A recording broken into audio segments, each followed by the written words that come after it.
a little bit more of old school bartending. That's what I Ooh, specialize in. I old bought a couple, school. yeah, old school, like prohibition style. What Just what is old school bartending? I'm gonna I say gotta know. prohibition style. so Like what do you like serving drinks like through like a little slit in a wall or something like where no one can see you? Like I oh, don't know what that means. those are speakeasies. Okay. They do exist. They're not very prominent anymore. But a lot of bartenders nowadays, they learn in the modern style, or they learn from each other. So their techniques are off, or the version of a cocktail that they have has been skewed and diluted, where it's different from its original version. So I'm just trying to refine and find out where the origins of a cocktail is. I have a couple books.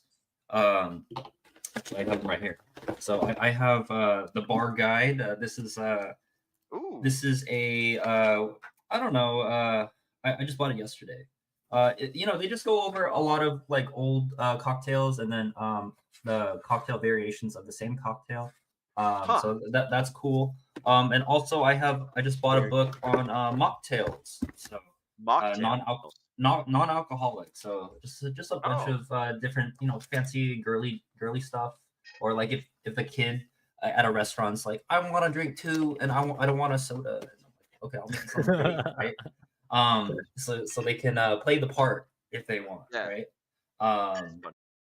different. I am still learning Arabic, so I have my tutor. very cool. She calls me every once in a while, and then I butcher everything.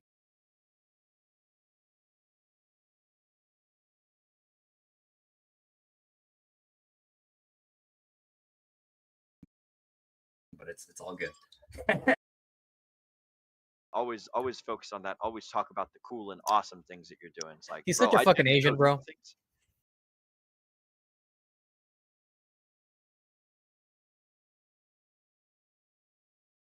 You are Engineer, a super fucking Asian. bartender, Yeah. learning how to speak Arabic, going back down into the roots um, of traditional drink making.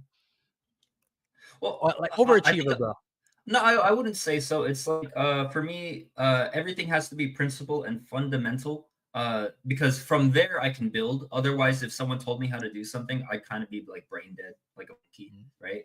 You can teach a monkey how to do a trick, or do a certain action, and they'll never question why, right? So for Mhm. me, if I want to grow on my own, I have to know the fundamentals and the principles, so that way I can apply them, while I'm doing the thing that I'm doing, or if I find a different outlet elsewhere, I can also apply aspects of those things because I have deep understanding. Yep. So that's what makes it advantageous to me. Yeah. Very good philosophy. Very good I philosophy. like it. Yeah.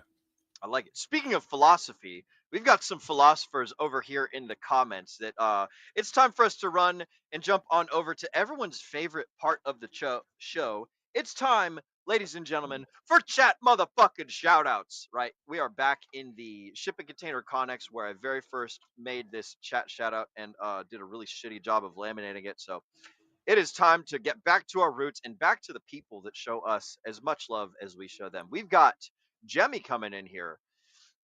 Jemmy has made this comment at 2:04 p.m.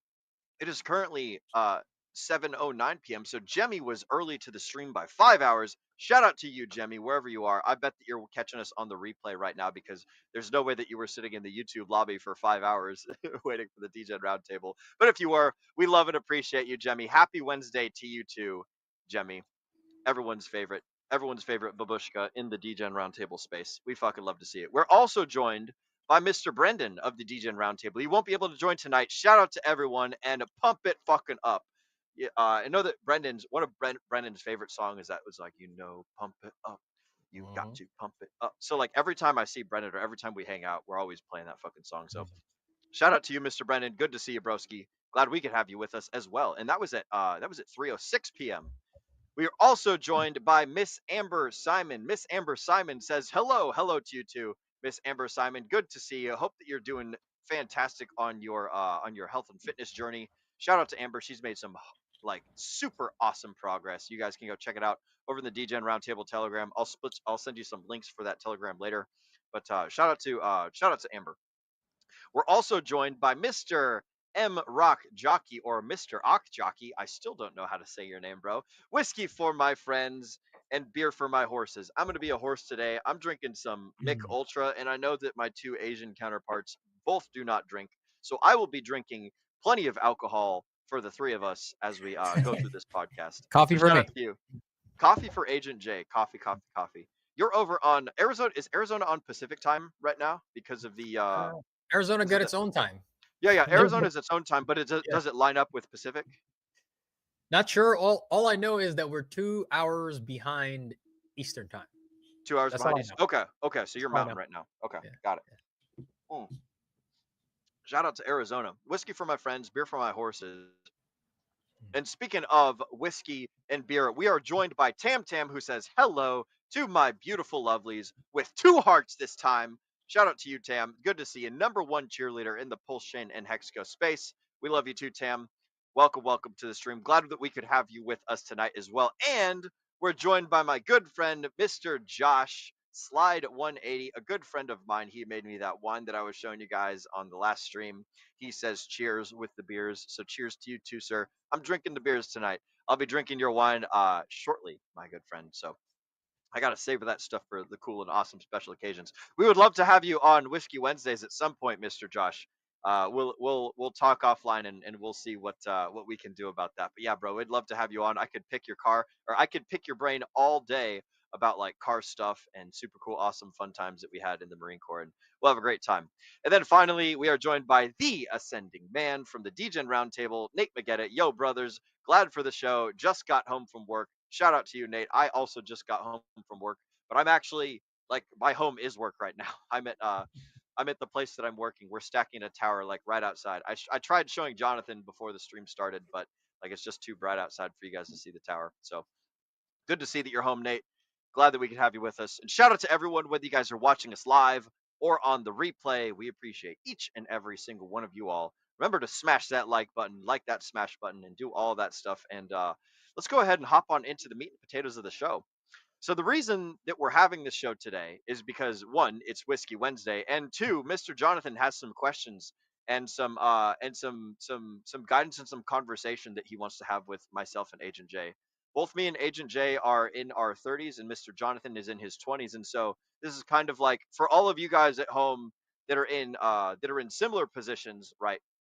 I highly suggest that you talk to people that are older than you and talk to people that are younger than you for the opposite reasons. Talk to the older people than you so that way you can glean and extract the knowledge and experience that they have, and talk to the people younger than you so that way you can like if they're interested you can help them out and give them some pointers, and also it kind of keeps you in touch with like whatever the slang and the lingo and the TikTok stuff is that's going on, so you don't become irrelevant boomers or nothing like that. So that's my advice for the folks at home. So, Mr. Jonathan, I'm gonna go ahead and turn it over to you, broski, and say what's on your mind, man.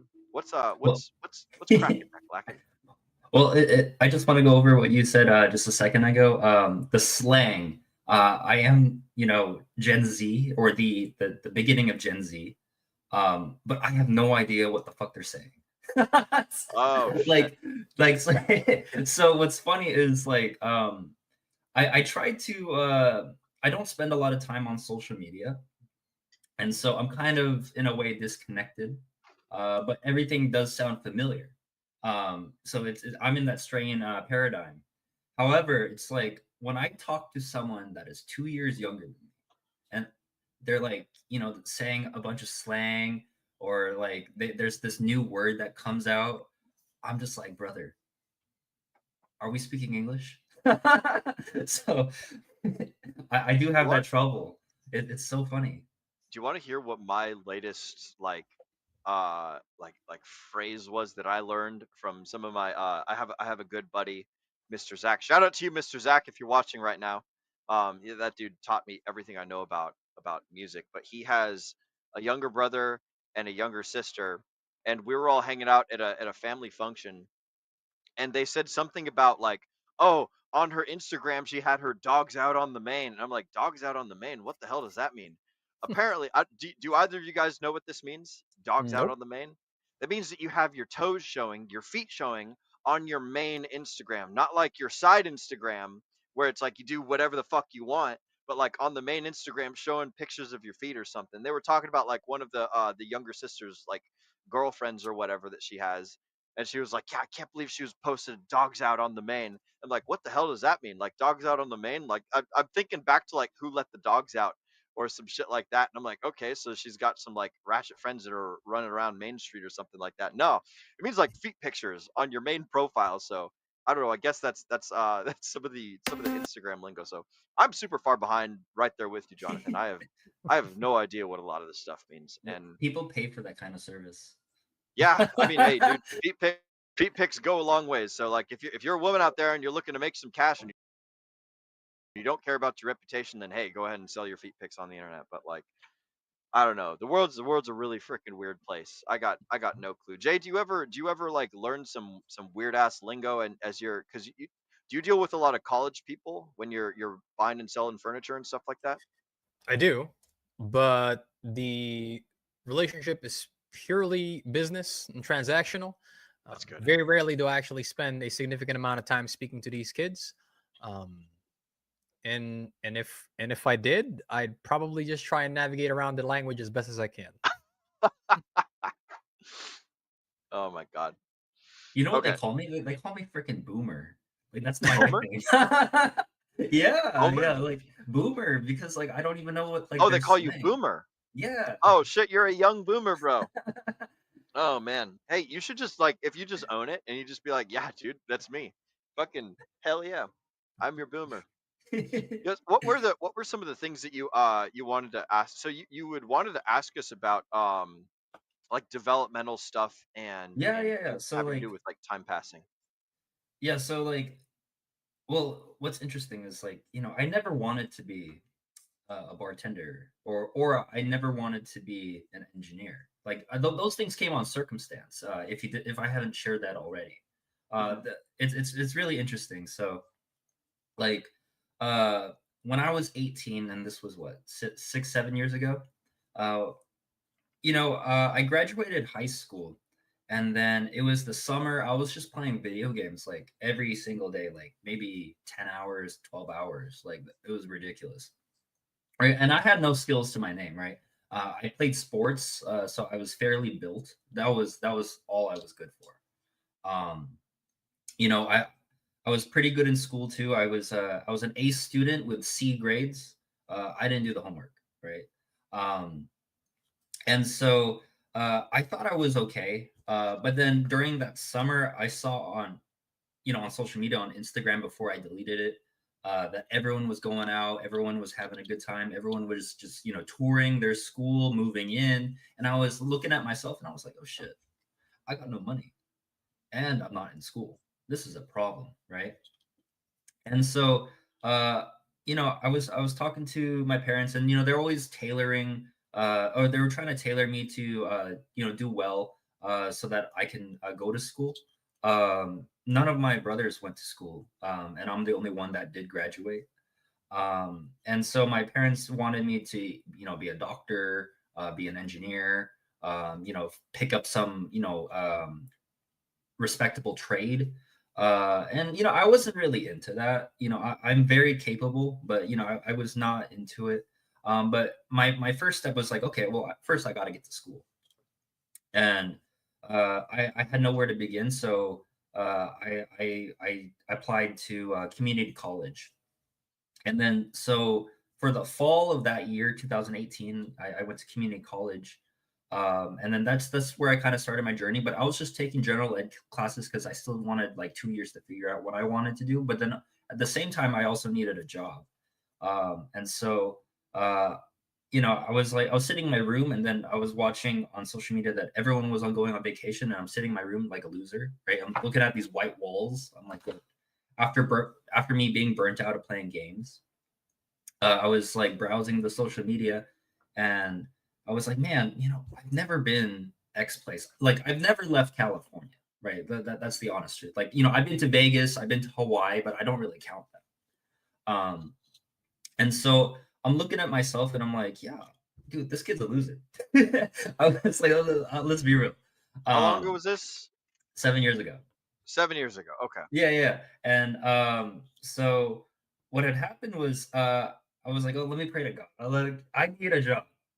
Please give me a job. Right. And then what's funny is the next day, I had a friend and she texted me, hey Jonathan, you want to work with me? And I was like, I'll take it. I don't care what it is, I'll take it. Right. And This is where the it ended, bartender started. yeah, this is kind of where it started, right? So this is Okay. I was working my first job was at Red Robin, right? And Red Robin is they sell burgers. And I have no experience of working whatsoever. So I started off as a host and I just sat people, right? Um, Sat people at the tables and said hello to people and then said goodbye. That was my entire job.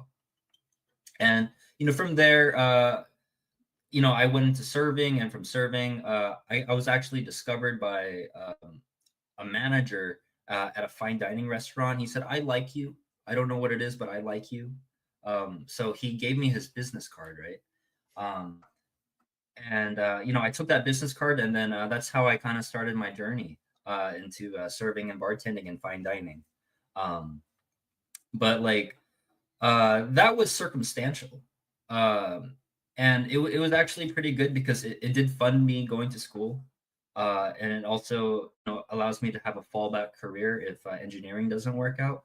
And throughout that time, uh, while I was going to school, I was like, okay, least of all evils, I'll just do engineering, right? And then the reason why I picked mechanical is actually very funny. Um, the reason why I picked mechanical engineering was because there was one less math class I had to take. So I was like, There's your algebra. Asian. The Yeah, I inner was like, calculator's coming out, bro. Watch out. yeah, I got my calculator right here, dude. Oh my god.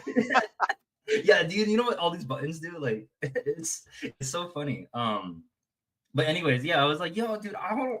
What is this linear algebra? Algebra. Oh I'm not doing God, that, dude. linear algebra. I was like, no, That's a it's throwback. I'm like, oh, no, it's good, it's good. Linear algebra, no, no, thank you. So that's how I kind of got into engineering, and I haven't looked back. Like it was a second thought, honestly. Okay. But now that I'm here, right, I am working, but in a way, I'm comfortable, but I'm not necessarily happy, right? Look, I mean, I'll be honest with you, I have everything that You're I want, not happy right? because you're comfortable. There Well, you go. maybe. But like, I don't know where to think, right? Because I'm applying for these jobs and these engineering jobs. They ask me like, what is your passion, right? And I'm kind of at a loss for that because, like, here's the honest truth, right? I am built to work, right? I will excel in the thing that I do, right? And that's my only goal, right? If I go into aerospace, if I do HVAC, if I do, I don't know, some God form damn of it, Jay. This dude manufacturing. is so fucking Asian, man. I am built to work, man. No, no, no, no, no. That's I not what love I you, mean. Jonathan, man. But like, We are beasts of burden, man. I don't think a lot of people realize that, but Jonathan hit something on the head. We yep. are beasts of burden. There's a reason why people feel so aimless and directionless, especially in the younger generation.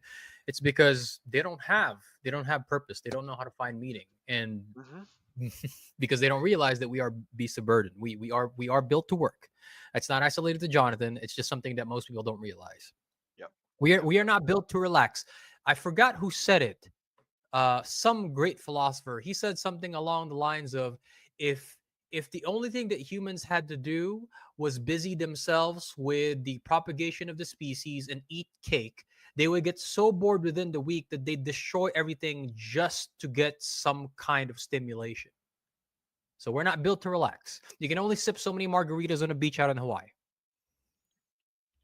Yeah. And that, So, Jonathan, that's why, like, the last time that we talked, I asked you, what is your purpose?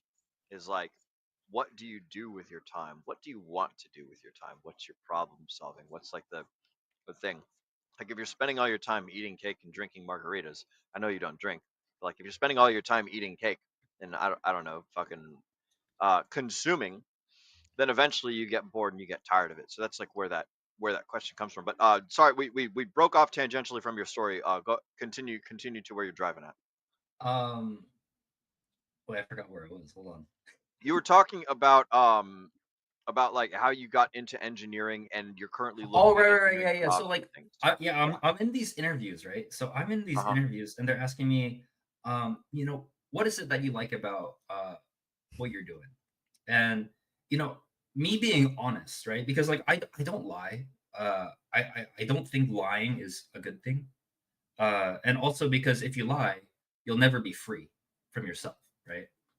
And so like I'm being honest, like 100% transparent. I'm like, hey, um, I just like to do the job to the best of my ability, right? These are my skills. This is what I can show you. These are my past projects, and this is the thing that I've refined, right? And then they're like, no, no, no, no, no. What is it that you like, right? And I say, well, I like to do well. And that means anything that I do. But in a way, it's like shitting on them, right? The senior engineer that's interviewing me, it's like, what do you like about manufacturing, right? And this guy's a manufacturing engineer his entire career, right? And I say, um, I just put in the work, right? And so he thinks because I'm just saying this, I'm just full of shit, right? I can see that. Uh, he thinks that I'm just there to clock in 9 to 5 and then move on with my day. And that's not the truth. But to him, because, it's like me saying to him, I don't like engineering. I'm just there based on circumstance. Right.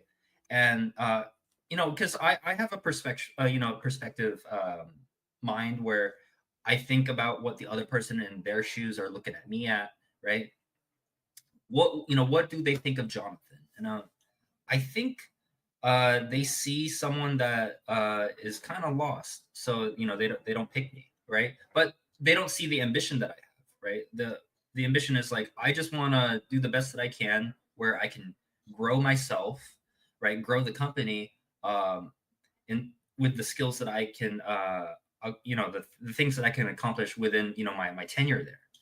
But I don't think because of um my explanation or like me being honest with myself that they totally agree with what they see.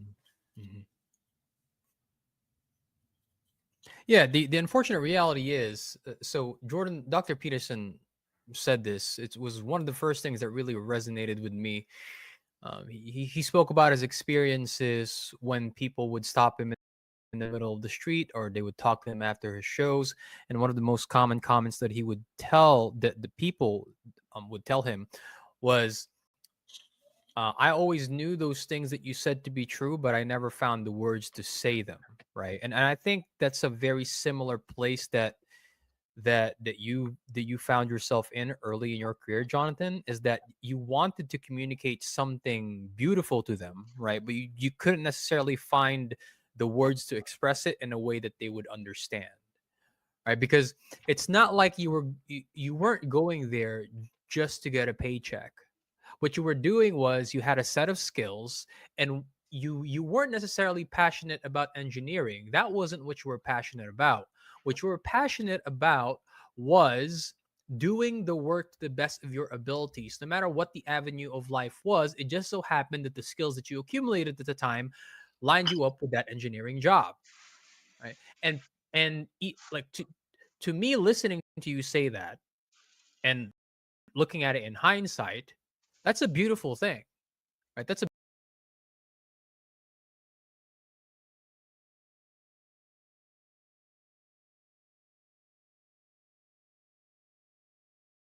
beautiful thing.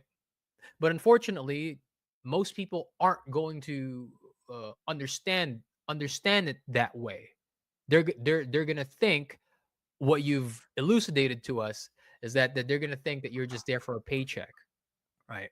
Because they don't understand that the passion can exist in just doing the work itself.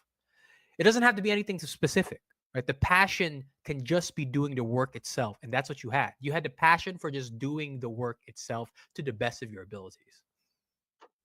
bringing to my, bartending, right? The reason why, I have these books is because, like, I'm having fun there, right? I'm in, entertaining the guests. I'm doing my own thing. But I'm also learning, right? Some people are like, "Oh, how do you know so much, right? About bartending if you don't drink, right?" Well, one, I'm a wizard because I know how to read. Right? You know what I mean? The Like, I wizardry. was like, You guys know how to read?" Like, or like, guys, I have the internet, so I'm smart. Um, I don't have to be smart if I have the internet. I'll be honest with you. But like, I do all this refining on my own, right? That's what I enjoy. It's like Yeah. self discovery. Yeah. Um, and also because what's interesting is what blows people's mind is when they encounter something new, right?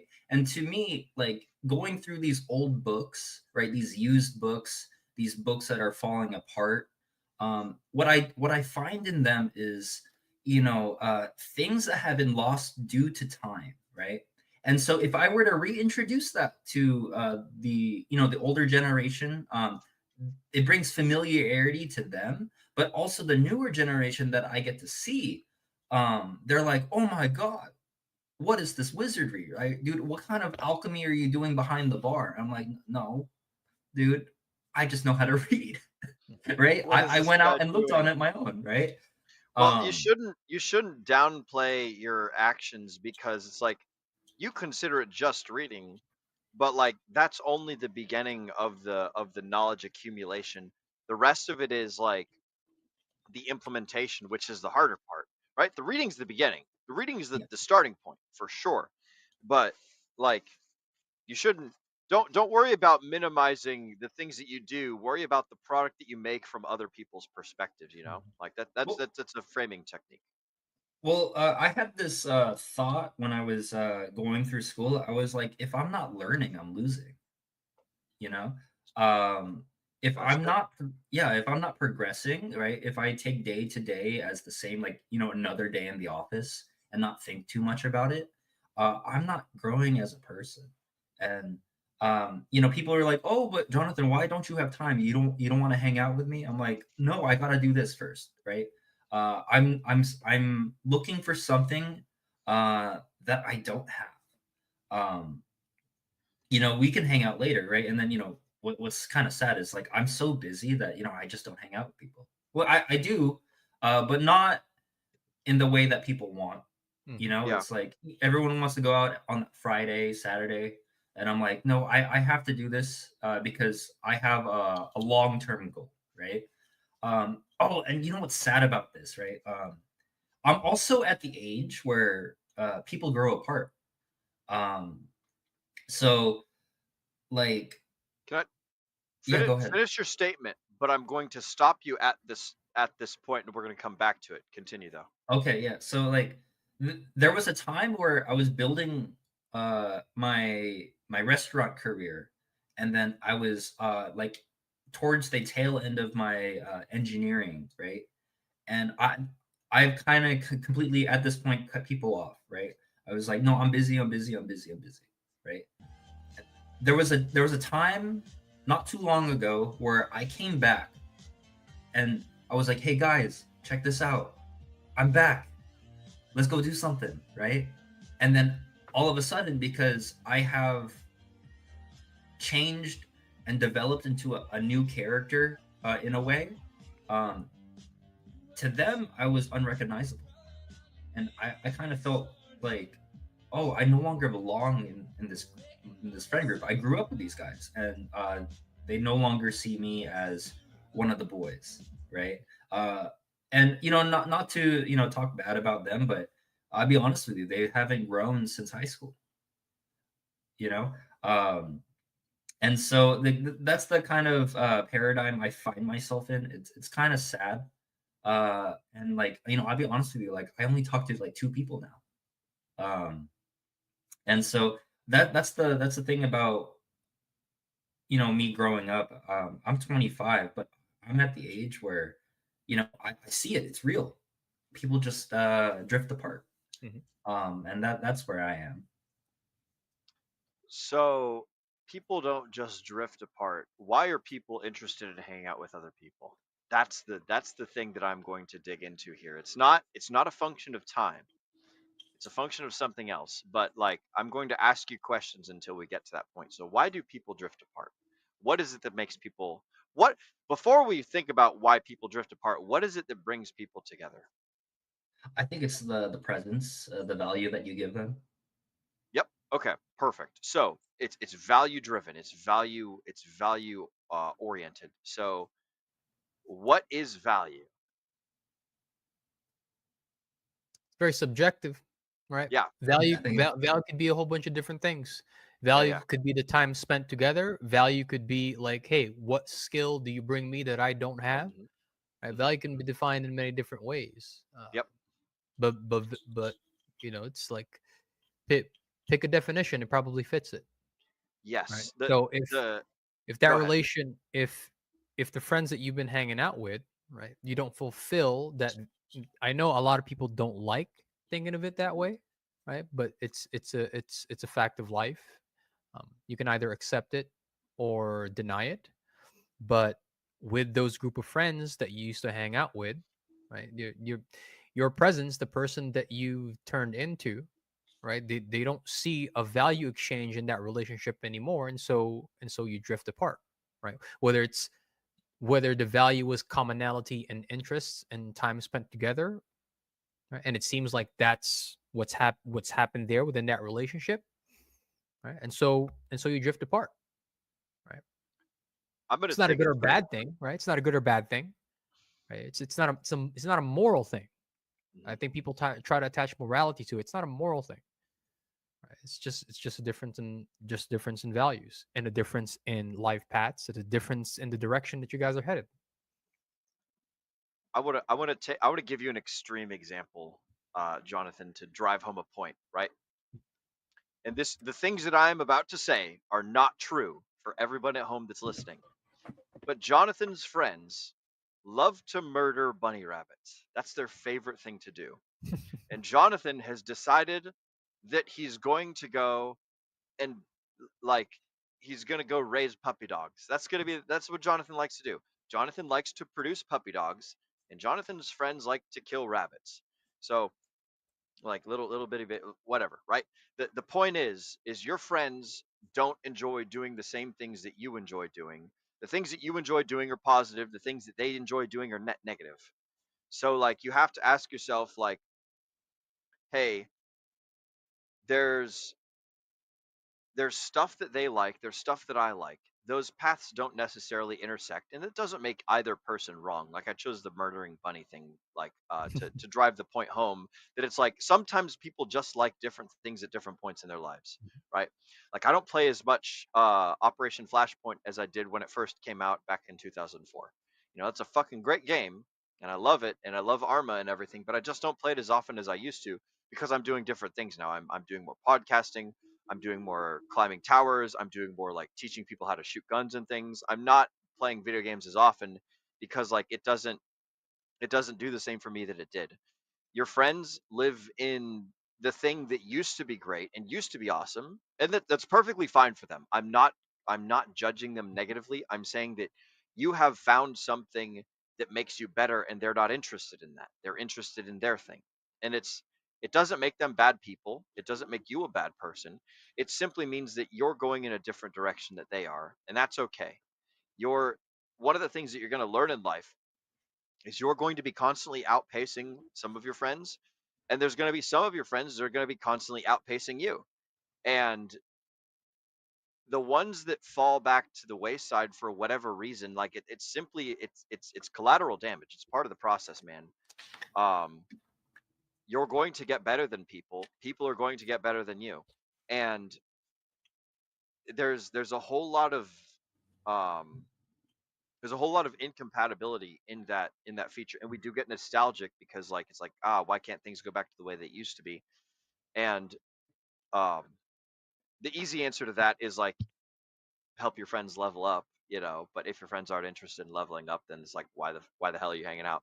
Like the reason that me and Agent J and Tracker and Jeff and Josh and Nate and everyone in the Degen Roundtable, like the founders of the Degen Roundtable. When you see our intro play, the reason that we all started hanging out together is because we were like 10 people out of a group of 300 or something that were all doing some stuff, and we all Mhm. noticed each other and we're like, hey, you're doing stuff too, we should hang out more.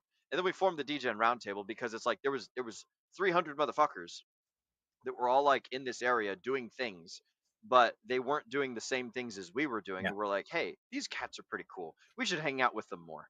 And so Yeah. we started hanging out. So like, the long and short of it is like your friends list is going to shrink and it's going to expand in different directions than you didn't see before. So you shouldn't hate your old friends. Like, you shouldn't feel bad. You shouldn't feel anything other than just like, like, hey, they're free, sovereign human beings capable of making whatever choices they want to. It's just that like the choices that you've made and the choices that they made, they used to run parallel and they've kind of sort of started splitting apart. And that's perfectly okay. You just got to make more friends, bro. You just got to meet Yeah. more cool people that are doing the same stuff that you're doing. You know? Yeah. Yeah. What do you got, Will Jay? had a very good example there. Uh, in our origin story. But even think about it, even within a very small group of people that supposedly had a common interest, right? A group of less than 1,000 people who Yeah. supposedly wanted to learn about crypto and invest in crypto and become competent at investing in crypto. Even within the group of 1,000 people, that was already pretty niche, and you'd figure that we'd find commonality with quite a bit of those people. We extracted 10 from that set of 700 to 1,000, right? Because even within that 1,000, the values and the directionality of every single one of those individuals did not line up, right? And the unfortunate reality is, because over the course of the last year, I've gotten to know you a little bit better, and you explaining your background here, I've gotten to know you a little bit better, right? You're not exactly a common personality, right? You're Oh, this you're this you're I'm aware. Yeah. you're statistically an outlier. And what you're going to realize is that that is a very existing on the very edge of that bell curve is going to be very lonely, right? It doesn't make everybody else in the middle good or bad.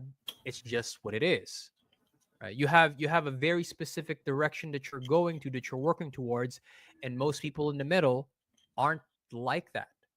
That's why here at the DGen Roundtable, we find the brotherhood, the camaraderie that we have, because you've now found a group of people that are heading in pretty much the same direction.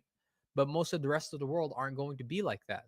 Most of the rest of the world just are very happy and satisfied being in the middle, living within the status quo. They tell you that they want better things for themselves, but the actions do not follow it. Right. And so that's one of those things that I think you, especially, right? You're still young. You're going to have to come to peace with it the same way that a lot of us had to come to peace with it, right? This is why we gravitate towards each other so well here, because until we found each other, I'm going to speak personally. It was very lonely. It was very lonely, 100%. right? Because even within close friends and family, most people do not understand, and they will never understand. And I don't begrudge them for not understanding. I don't think any less of them for not understanding. It's just what it is. Hmm. Jimmy has an excellent point here. People you associate with either bring you down to a lower level or make you a better person. And yet the second part, sometimes you have to leave people behind. And it's not because you hate them. It's simply Yeah. because you're traveling an awesome path, and like they might not be traveling an awesome path. And that's and Yeah. both of these facts are okay. Neither one of them are something that's like judgmental. It's Yeah. you have to put on your own oxygen mask when it drops Yeah. from the plane before you assist other people. Yeah. And if everyone around you is not putting on their oxygen masks and you're the only one putting on your oxygen masks, and when the plane like, does the thing and everyone passes out, and you're the only one left like awake because you're the only one with an oxygen mask on, and it's like, well, it's like you can help the people that are around you, but if every single person on this plane is not putting on their oxygen mask and you're the only one, then it's like, Well, you're going to be the only one in the plane that's breathing air after X, Y, and Yeah. Z amount of time. It's this is a natural part of life, bro. This is one of those things that they don't teach you in school. Is that your friend groups change, people level up, people don't level up, and you shouldn't hate them. You shouldn't feel bad for them. You should, if they want opportunity to learn, then you should enable them, and you should give them the tools to level themselves up. You should never do the work for them. You should give them the same tools that you used, or teach them better ones, perhaps, so that they can do all their stuff and keep So up with you and do great things. it's actually funny that you say that because that's exactly what I did one time, Uh-huh. or a couple times. Did you do the So work for someone else, no, no, no, no. Like I was telling okay, them what I would do, like the things that I think about. yeah, I'll give you an example. Um, so I had a friend. He was working at Wingstop, right? And he was like, "Ah, dude, I hate my life." And but the thing is, like, uh, at the time he's taking care of his mother, because her mother is bedridden, okay, and he lives in a small town, so there's not a lot of opportunity, right? Even though he's working at Wingstop, it's like probably the best job that he'll find for the time, right? sure, And I was telling him, like, don't think of it like, you're working at Wingstop. Like, if I was in your shoes, right, I would show initiative, so that way I can be noticed, right? I'd be like, I am gonna clean just because I can, right? I am going to clock in early because I can, right? Mhm. I'm going to stay a little bit longer, make sure everything's tidy. So, and then I would always ask the supervisor or the manager. I was telling him, ask your supervisor, hey, what is one thing I can do for you, right, to make your job easier, right? And that's what he did, right? And in doing so, that got him noticed by the general manager of that store, right? And then the regional director of that area noticed him as well, right? And then I haven't talked to him since I had given him that advice.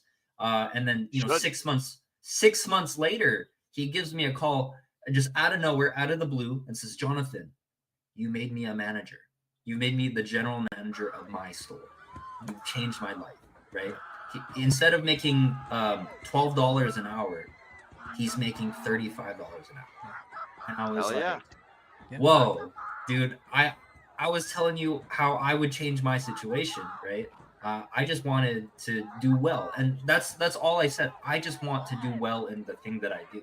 Yeah. Um, and that had inspired him. And he kind of took the words that I had told him to heart, and that's what he implemented. There's another one, right? So recently, I was mentoring one of the guys I work with uh, at the restaurant I work at, and he's a bar back. He's literally just there to clean, all the other bartenders' mess. And I was like, no, I'll take this guy under my wing. Why not? I don't want him to clean for the rest of his life, yeah, right? This guy, he's a young guy. He's my age. He had some troubles because he tells me his story, his personal stories about himself while we're working together. And I say, no, I don't want you cleaning tables anymore. And so I was teaching him um, how to bartend. I was teaching him the things I think about, how to interact with the guests, right? I say, observe me if you're not doing anything. If you want, you can stand behind me and then, or I can bring you in and you can work with me, right? I'll show you the things that I do that, make me successful. And that had inspired him to, to actually be the best assistant that I've ever had, right? And also, it touched him so much that he had asked me to do this particular favor for him, right? In a way, he was telling me I was changing his life, right? He tells me, Jonathan, you've inspired me to go back to school. Jonathan, um, I am no longer doing drugs. Jonathan, I am not going out and drinking anymore. Jonathan, I'm not wasting my money. You've inspired me to do. Um, you've inspired me to change my life, right? And I said, I just told you, I just told you who I was. I told mm-hmm, you, all I did was like, I just wanted to show you that I don't want you to clean tables. That's all I told him, right? Can can I butt And in here for a second? yeah, go ahead. So one thing that I would heavily encourage you to do, and I'm the only reason I say this is because I notice you're doing it right now, is I would encourage you to frame things from a positive perspective rather than a diminishing perspective. So when you say the only thing I told you to do, what you're saying is like, I didn't do anything special. Don't like like don't think that what I'm doing is cool. When in reality, you've changed someone's life. You know, it's like Mhm. that's powerful, man. Yeah. You shouldn't brag about it, but you should be like, this is very real, and I'm doing an actual thing with my actions. So instead Yeah. of saying the only thing that I did, you could Yeah. say like, hey, bro, I'm glad that the thing that I did is effective. Right? That's the best thank you that people love to hear. Is that like when someone thanks you for something and you say like, whoa, whoa, whoa, all I did is hold the door open, or like, no, no, no, I only drove you to the airport, bro, it's not like I gave you my kidney. Or it's like, hey, bro, I only gave you my kidney, it's not like I took a bullet for you. Right? When people diminish the actions that they do, it has an effect up here in your brain. What a healthy thing that you can do is say like, hey, I'm glad that you appreciate it, and I'm glad that I'm able to help you, and I'm ready to do more. So let's fucking have a Yeah. positive, forward-looking Yeah. relationship, right? So you say Yeah. like, "Hey, yes, I acknowledge that you said thank you, and I'm gonna do more of it." So you can look forward to that, and also like, "I love you, bro," and cool things are abounding. So that's just a that's a little mental trick that I would encourage you Mhm. to try and Yeah. adopt more in your life. Jay, you got a thought? It sounds like. Yeah. What seems like something small, perspective, Yeah. not something that a lot of people get. Some of the most valuable things that I've received from mentors throughout my entire life was perspective. Right. It allowed me to see outside of my own situation and see it from a different view. And what it seems like what you've done for several of these people is exactly that.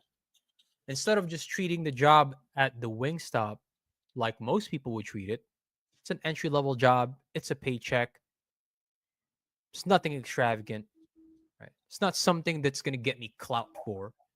Believe me, man, that's what most people think when they think I got a job at Wingstop. But what you've given this person is you've given them perspective, right? Don't treat this like just any other job. Treat it like it's something that you want to do to the best of your abilities, right? And the result of that was them getting promoted to this management position where they went from making a few dollars an hour to making 3x that. That's a big deal. One of my early mentors here in Arizona, Bob Klein. This guy's a Chad. He used to run a whole bunch of the Bally fitness centers all over the world, right? Or at least all over here in the United States. And then even in his retirement, he was managing the Scottsdale Community College Fitness Center. One morning, I walked in during my internship, and he was cleaning the men's restroom. One of our seniors, we were a common outpatient destination for cardiac rehab patients. Um, the geriatric population, the senior population. And one of the gentlemen there had an accident, a bad accident, as in like he pooped all over the place, and he tried to clean it, and he made an even bigger mess. And I got there. I get there pretty early, but Bob's already there, and he's doing all the cleaning himself. And I told him, Bob, why are you doing that? You have better things to do. Let me, the intern, take care of it. And he told me, Jay, just because I am the whatever his position was, like the general manager of this place, doesn't put me below doing this kind of work. Right? Because if I don't set the example, how can I expect other people to follow me? Perspective. Right. And so he turned something that most other people would find demeaning into something valuable. That's what you offer these people, Jonathan. You give them perspective, which is why they extract so much value out of it. Which is, like Will said, probably reframe those things as, they're not small things. because they obviously mean a lot to these people whose lives you affected. So the guy I was telling you about, he he so recently he asked me to do him a favor, right? And I'm not gonna get into too many details, but he's in some legal trouble at the moment, right? Uh, and his he had asked me to write him a character report of him for his lawyer. Um, and I wrote to the judge, telling him that, or telling the judge that, um, my coworker, I oversee him, I do his training, right? I mentor him, right? I was telling the judge, he's telling me he's changed. He's telling me um, that he wants to change his life. I was telling the judge that he is doing well, right? He's excelling in his work, right? And that was the just the essence of that letter, right? I get a call later from a lawyer saying that, Jonathan, your letter single-handedly brought down 4 years of prison to 3 months. And I was like, oh my god, I am I'm so happy, right? That I was able to, impact this guy's life, right? Mhm. And I feel bad because the last time I talked to him was actually Monday, uh, 2 days ago. Um, the last so I took him out. I said, hey, you're gonna be eating shit for a while, so we're gonna go, take you to get some nice barbecue, dude, right? And Yeah, then that's I cool. don't Good I for don't you. drink, but we went bar hopping, right? He was trying to pick up some chicks before he gets the slammer. I don't partake in that, but I was like his little wingman, right? Um, I did it because I felt like in a way I was responsible for him. That's how I felt, right? Because I spent the most time with him. He's been a good guy to me, right? And so that's what I did. And the last text that he had, it was like early in the morning, and I was up in the gym. Um, he sends me a text, Jonathan, thank you for everything you did, right? And then I immediately respond back to him, but I Yeah, know he didn't. So he didn't respond back to me at all. I think it's because he at that point he surrendered his phone, right? yeah. Um, but like that was the last thing I saw from him, and I probably might not see him for another 3 months. But Well, um, that might be the first thing he sees when he gets his phone back. It's a beautiful yeah, How story, man. cool would that be? It really yeah, like is a he beautiful said, story. thank you. The only thing he said was thank you for everything you've done for me, right? Um, and I sent like 3 text messages, and I'm still waiting on my response. It might be 3 months late, but 3 months late is better than not receiving one at all. Yeah. Do you do you know where he's at? Would you be able to visit him? Is that allowed? Is that possible? Is that within your power levels? Well, I think so. It is not of my business to go into other people's lives, right? I think that's a little bit disingenuous if I got involved. What's But disingenuous? Explain to me what disingenuous is. so I don't like gossiping too much. I don't like Yes, entering people's right. I don't like entering people's lives when I'm not a part of that storyline that they're involved in. I think that's disingenuous if I put my nose everywhere, right? you wrote a letter that Yeah. You changed his. you are part of the Uh, story, my friend. you're You part of the changed story. you changed the directionality of that person's life. So Uh much huh. so, right? So much so that a judge who probably had no idea about this person's character, right? You affected that judge's perspective of this gentleman so much that you turned a 3-year sentence into a 3-month sentence. You four you are part years. of that. You're part of that story, my friend. You're And part of you that can story. you can take that knowledge and do with it what you will. You can say like, "Hey, what I did was the perfect amount of stuff that I can do and Yeah. stuff that I will do."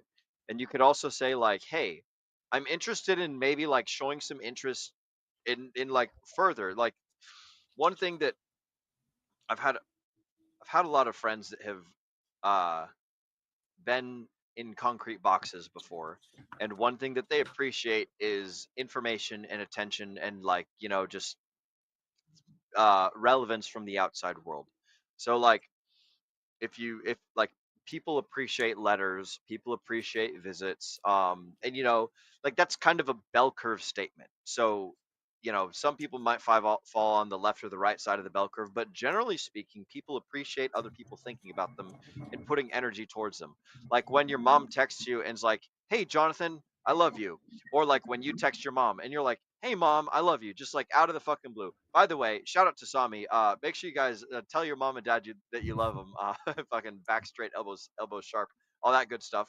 But like when you reach out to people and you say like, hey, just so you know, I was thinking of you, I was giving you some of my energy, like you're occupying space in my Mhm. mind, here's some attention. You're a valid human being and you matter, right? People generally like that, in a large sweeping Yeah. statement. So you know do with that information what you Yeah. will.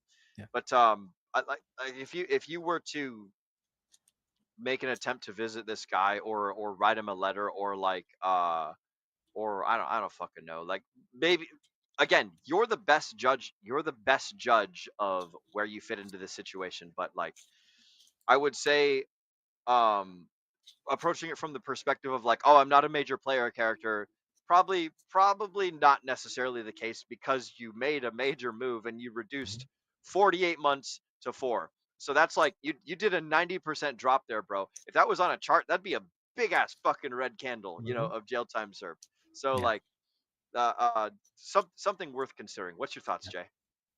Um, I do have a hard out at 6, but I'll leave you guys with this. Okay, doke. Um, in relation to this story, Uh-huh.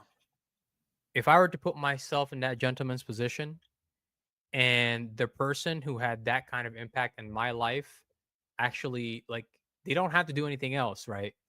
Like, I'm putting myself in his shoes, and the way that I would think of it, I already owe this person so much for writing a glowing character report for me. They're reduced 48 to 4 months. Hmm. I already owe them a great debt of gratitude, and they don't have to do anything else. If I now see that person throughout this 4 month stint take the time out of their busy schedule to come and visit me still to check up on me, that would certainly make my day. It would certainly make the 4 months that I would have to spend in that jail or prison a lot less like hell. Hmm. So I'll leave you with that. That's just my perspective if I try to put myself in that position. But I think you would, you would be effectuating that person's life in an even more positive manner if you actually did go to visit him. So, all right, gang. We'll see you, Agent Good J. trade. Agent J, thank Take you for care. joining us. For the folks at home, Absolutely. uh, you guys can find Agent J in the Degen Roundtable. Scan that Telegram chat. Thanks for joining, Broski. We appreciate you being Take care, here. fellas. Go Have a ahead good and night. Bye bye. fly away. Love you. Bye. Alrighty. Ooh, look at this. I gotta redo the cameras because it's time to redo cameras. So there we go. Bam! Look at that. Fucking Mr. Producer on the fly. Shout out to Mrs. McGinnis from the Degen Roundtable teaching me everything I know about producing. So there we go. Um but yeah, dude, like I think you could really make an impact in this person's life. Um and by doing those specific actions, but in a broad scope. Like if you take this and you take it down to the first principles and you zoom out to a 30,000 foot view, the way that you make a difference in people's life is by doing things that they think is valuable. And how do you figure out if something's valuable or not? Like I asked you earlier, what is value? Value is something that someone thinks inside of their head that gives them some sort of thingamajigger. Like this glass of beer is valuable to me because I like drinking. It's not valuable to you because you don't, right? So like it means more to me than it does to you. Now, some person who's like starving to death, they're like, oh shit, that's fucking 100 calories in there. Like this will keep me from dying. Like it'll be way more valuable to that person than it will be to either me or you. So like the way that you determine what other people like is you have to put yourself in their shoes and take some educated guesses and some inferences to be like, okay, what is the stuff that this person likes? How should I act if I want to further my relationship with this person? You know what I mean?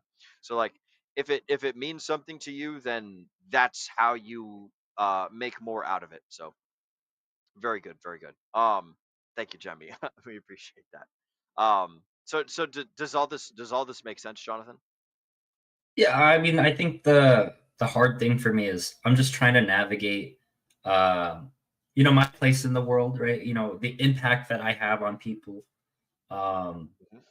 but yeah, I think it's a start. It gives me a place to begin, right? I'm happy to have this conversation, and then it actually gives me an incentive now to go visit him in the next few weeks, right?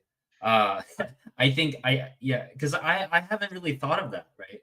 I was like, 3 months is not too long, 90 days, right? But Have you ever been in a box for 3 months, bro? I've been I've been grounded before, Oh, locked in my room, oh right? no. Oh shit. Yeah. Ooh, Yeah, wow. but Yeah. um, no, I've never been locked in a box. Mm, Little goody two shoes over here. Um, there you go.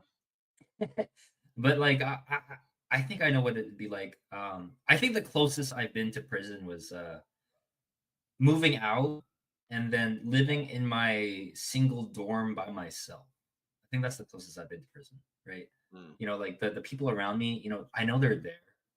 The college students, but I don't care about them, right? I'm Why doing don't you my care own about them? thing. Hold on. Huh? Why don't you care? Why don't you care about them? In the Because they're dorms? not interesting. Yeah, Because they're they're not not in, doing yeah. anything for you, right? Yeah. So like they probably don't care about you. Mhm. So, do you want that to be the case? If you do want that to be the case, then keep doing the things you're doing. If you don't want that to be the case, what you do is you take like a slice of pie or something, or maybe two slices of pie, and you walk up, like knock on their door, like, "What's up, bro? I've got extra pie here. Would you like one? My name's Jonathan, by the way. I'm over right over here." And then they're like, "Oh, I'm allergic to pie, but thank you." Or they're like, "Oh, yes, give me this pie." Oh, and they eat the pie. Or they're like, "Who the fuck are you? Get out of my face." And they slam the door in your face. And it's like, "Ah, damn, I've been rejected. I guess I have to go eat two slices of pie now." What a fucking pity, right? Well, I had I guess I had the negative floor where um everyone was a frat party boy. And I was That's like, not I negative, that's positive, no, no, no, no, no, right? no, no, no. Like I think that was a little bit too degenerate for me, you know? Mm, I'm trying to pass my classes. Like I didn't mm. have a lot of time when I was going to school. Like I didn't have a lot of time, right? I Bro, was everyone has the working. same amount of time.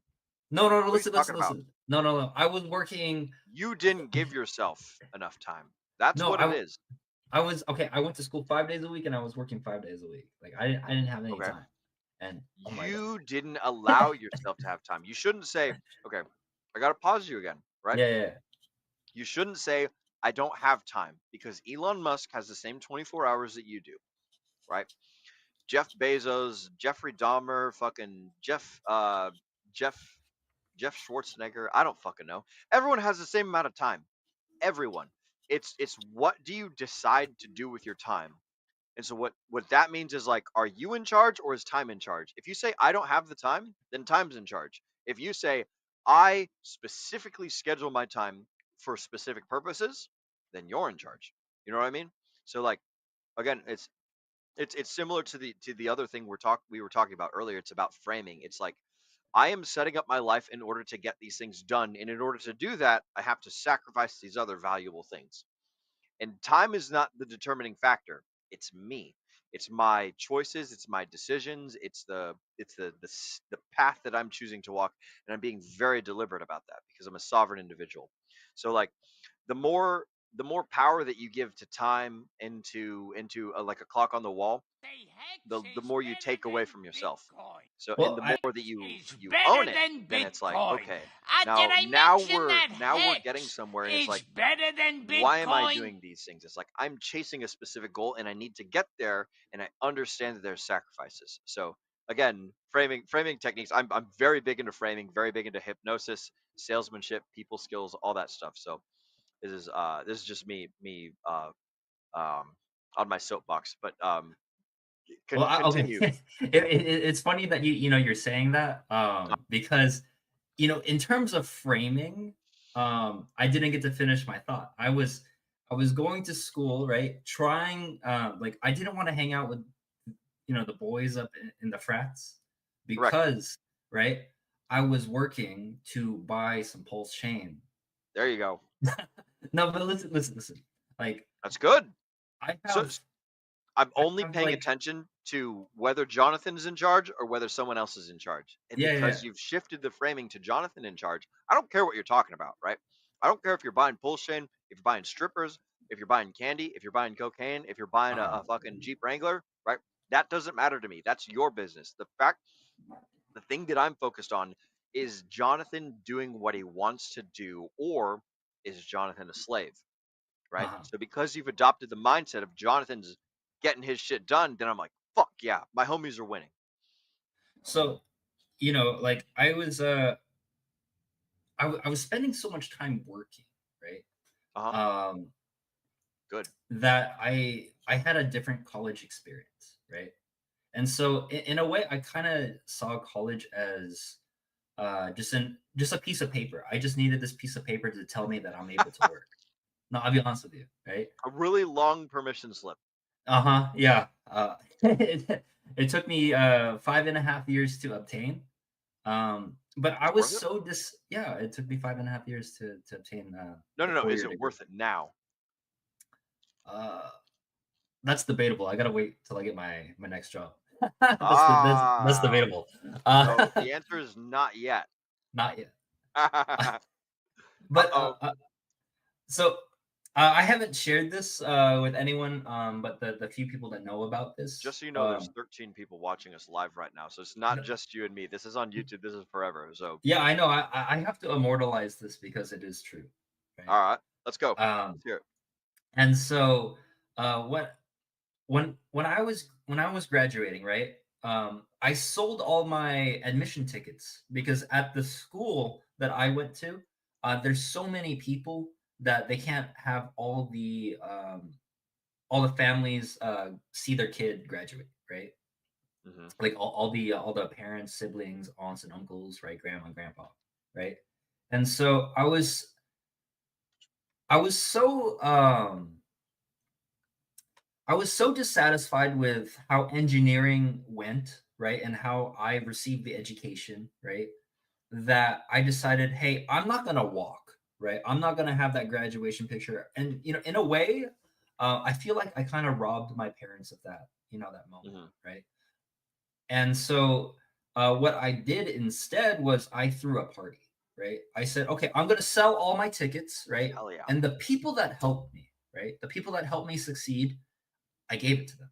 I said, "Hey, some of them, they're DACA, right? They've been brought here What's to DACA? America. DACA is the dream undocumented dreamers. So Oh, okay.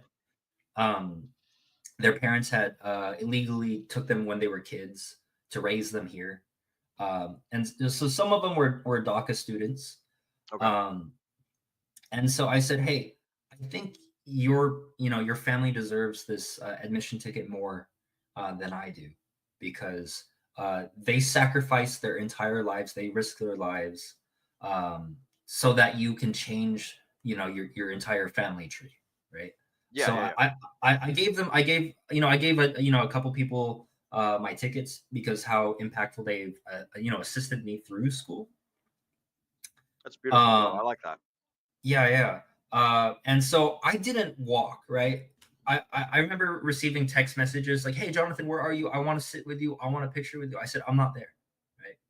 I told them I'm not there because I feel like I don't deserve to be there. I have the Oh. degree, right? I have my degree, right? But I'm not I don't find pride in it. All right. Um, and so the week after, before everyone moved back home to whatever state they were from, um, I threw a party, right? I invited everyone that had helped me, not my friends, not my friends. I helped everyone that helped me go through school, right? All the projects, all the homework, right? The person that sat next to me, I invited them to this party, right, at a restaurant, a really nice restaurant, right? Um, and from that time, right, and this was last year, I had a bunch of profit from learning from you guys, right? And I took my earnings, and everyone at the party was like, "Oh, this is so nice," and they didn't pay a single cent, right? And this was all taken care of by me, Sure, right? sure, sure. This Yeah. this was like north of $2,000 or something, right? Ooh, It's kind of that's a good hefty. party.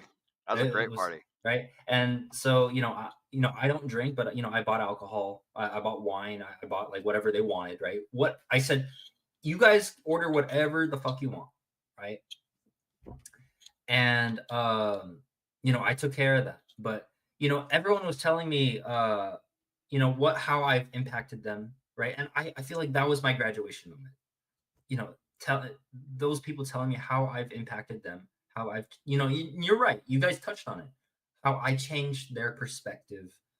They were telling me how like they were kind of that graduation party was like a recount of uh, how they met me, how the relationship has progressed.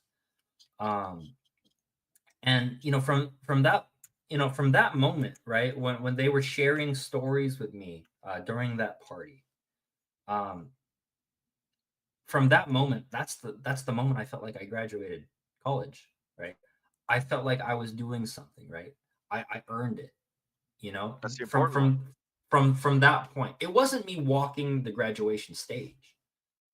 And also, um, like in a way, I didn't pay a single cent.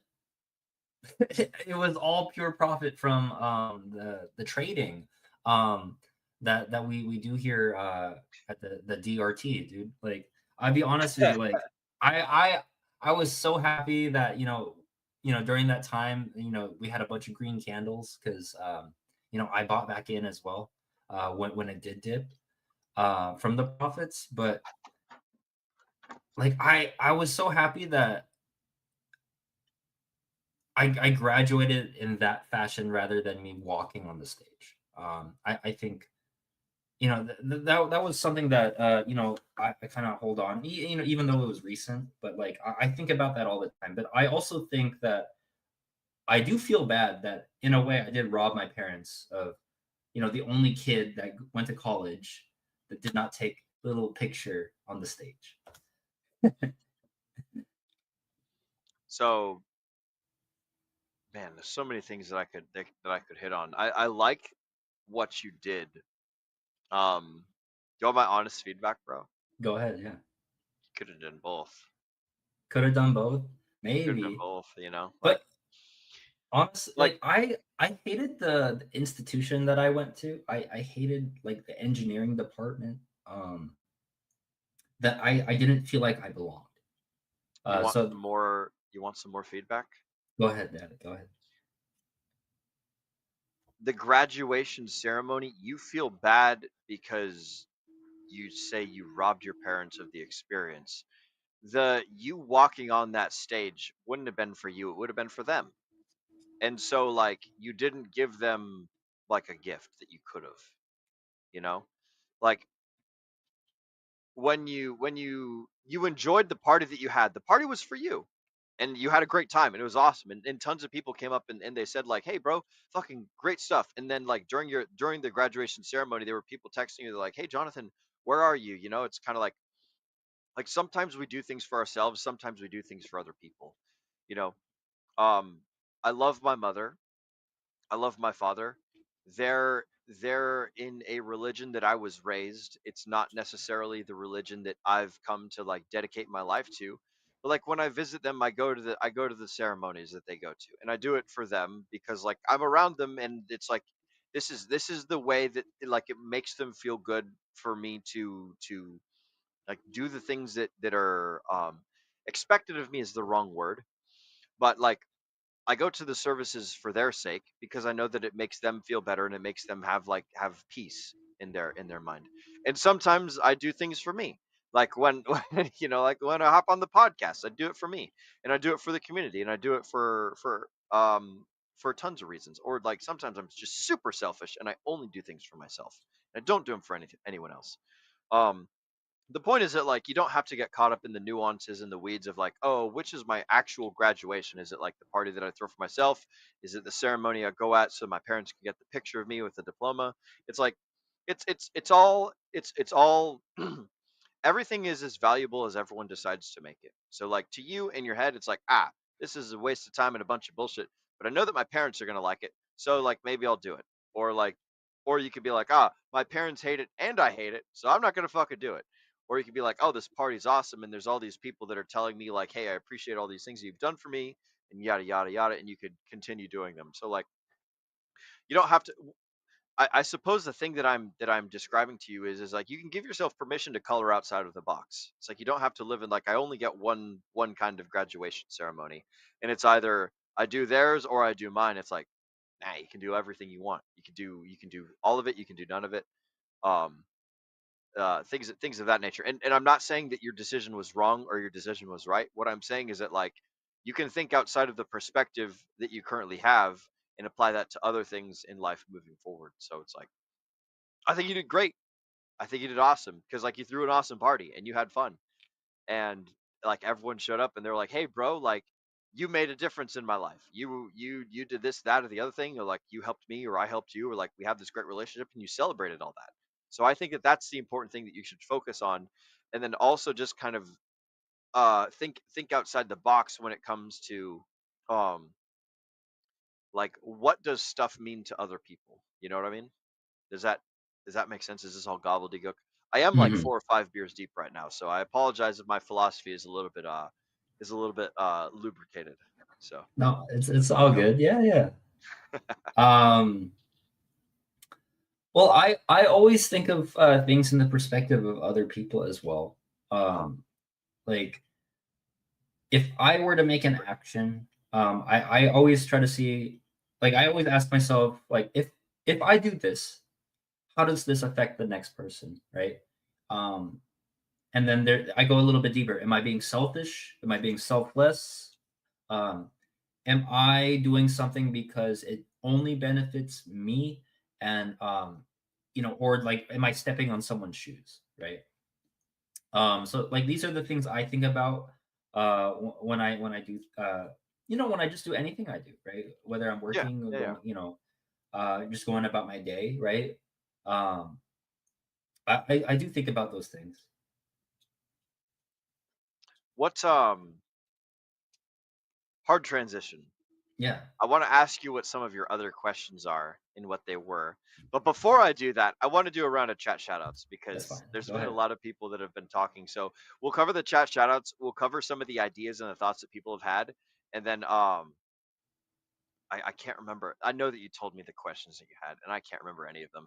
I've got my little notepad up on the side of the screen, but it's all like a bunch of things that I was thinking of, and I didn't write down any of the things that you had said.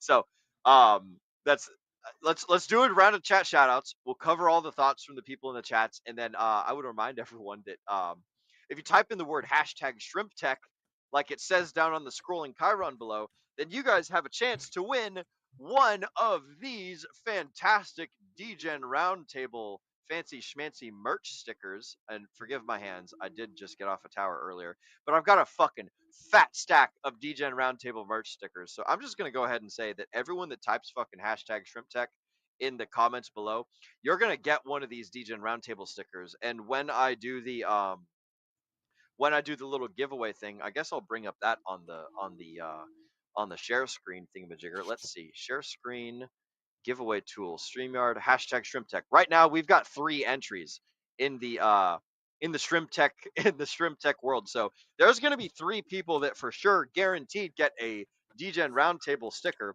So that's freaking awesome. I'm literally going to. I've got these little letters right here that I'm going to put these stickers inside of, and I'm going to mail them to you.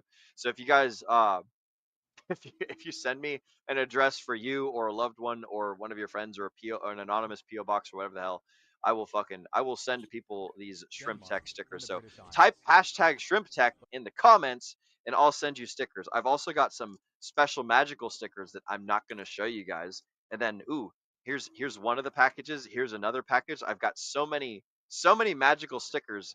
Here's another. Actually, I'll show you these guys. This one's pretty cool. This is Richard Hart versus the SEC. We've got one for Richard Hart and zero for SEC. So that's pretty fucking cool. That's one of the magical stickers that you could be winning.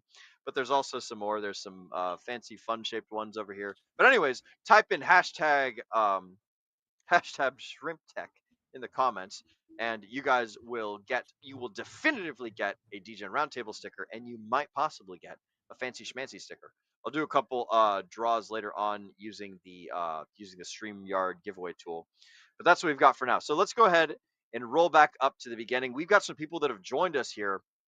Shout out to Nate the Great. Nate the Great has joined us. He says, "Howdy, gents. Howdy to you too, sir, Mister Nate the Great. Glad that we could have you with us today, and and joining us in the show." And then Games by Casey has joined us. He's typed in hashtag Shrimp Tech.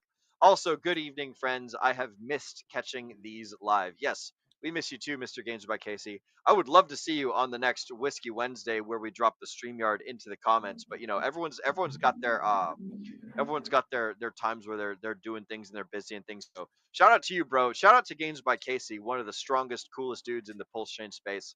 He runs a gym. And he does cool, awesome things, flipping pizzas, so that way he can get some extra cash to DCA on into the pulse chain. But we love seeing you, Mr. Games by Casey.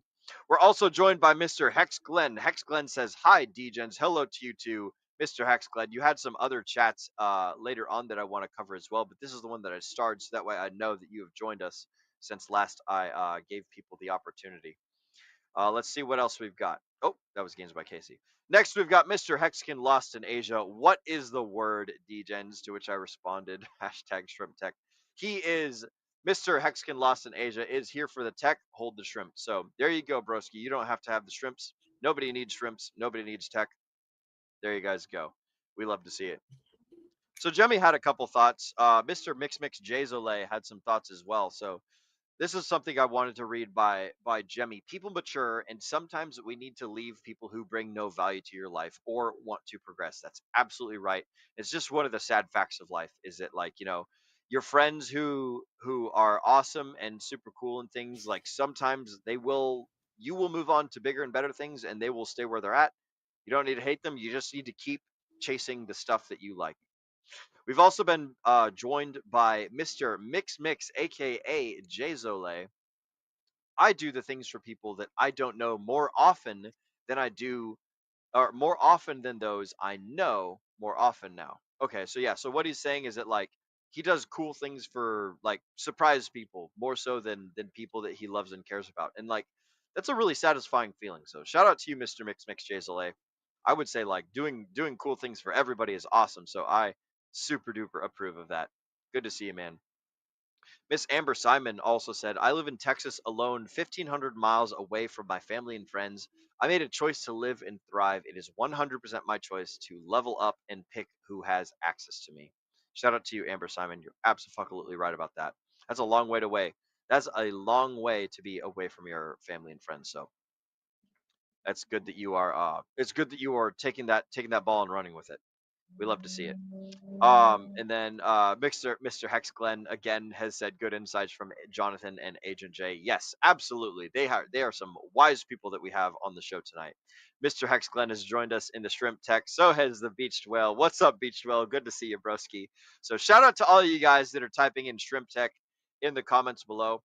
Everyone that types in Shrimp Tech, you definitely get a free DGen Roundtable sticker. So what I need you guys to do in order to get a DGen Roundtable sticker is I have to have a place to send this, right? So I'm going to put it in one of these fancy schmancy envelopes, and I have to send it to you. So, for example, it will look exactly like this. I will pull the envelope out of the sleeve. I will take this fancy schmancy DGen Roundtable sticker. I will put it inside of the sleeve, right?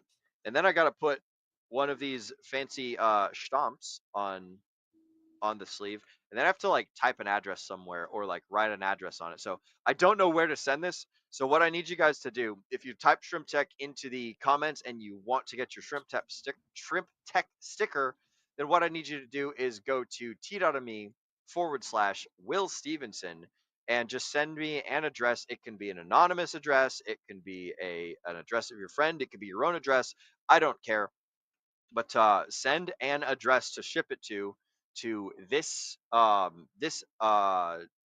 Telegram address. It is my address right there, and I will mail you a fancy schmancy Degen Roundtable sticker. And whoever wins this fucking cool ass drawing that we got going on, you guys will get a fancy schmancy secondary, or maybe even a third sticker as well. I'm feeling pretty generous. I got like 600 stickers over here that I got to send out to people. So, shout out to all you guys. I'm gonna bring up the share screen again. We've got 6 people that have joined us in this StreamYard giveaway. So shout out to all 6 of you in there with your shrimp tech stuff. I'm going to if the DGen roundtable one wins, then I'm just gonna eliminate that from the pool.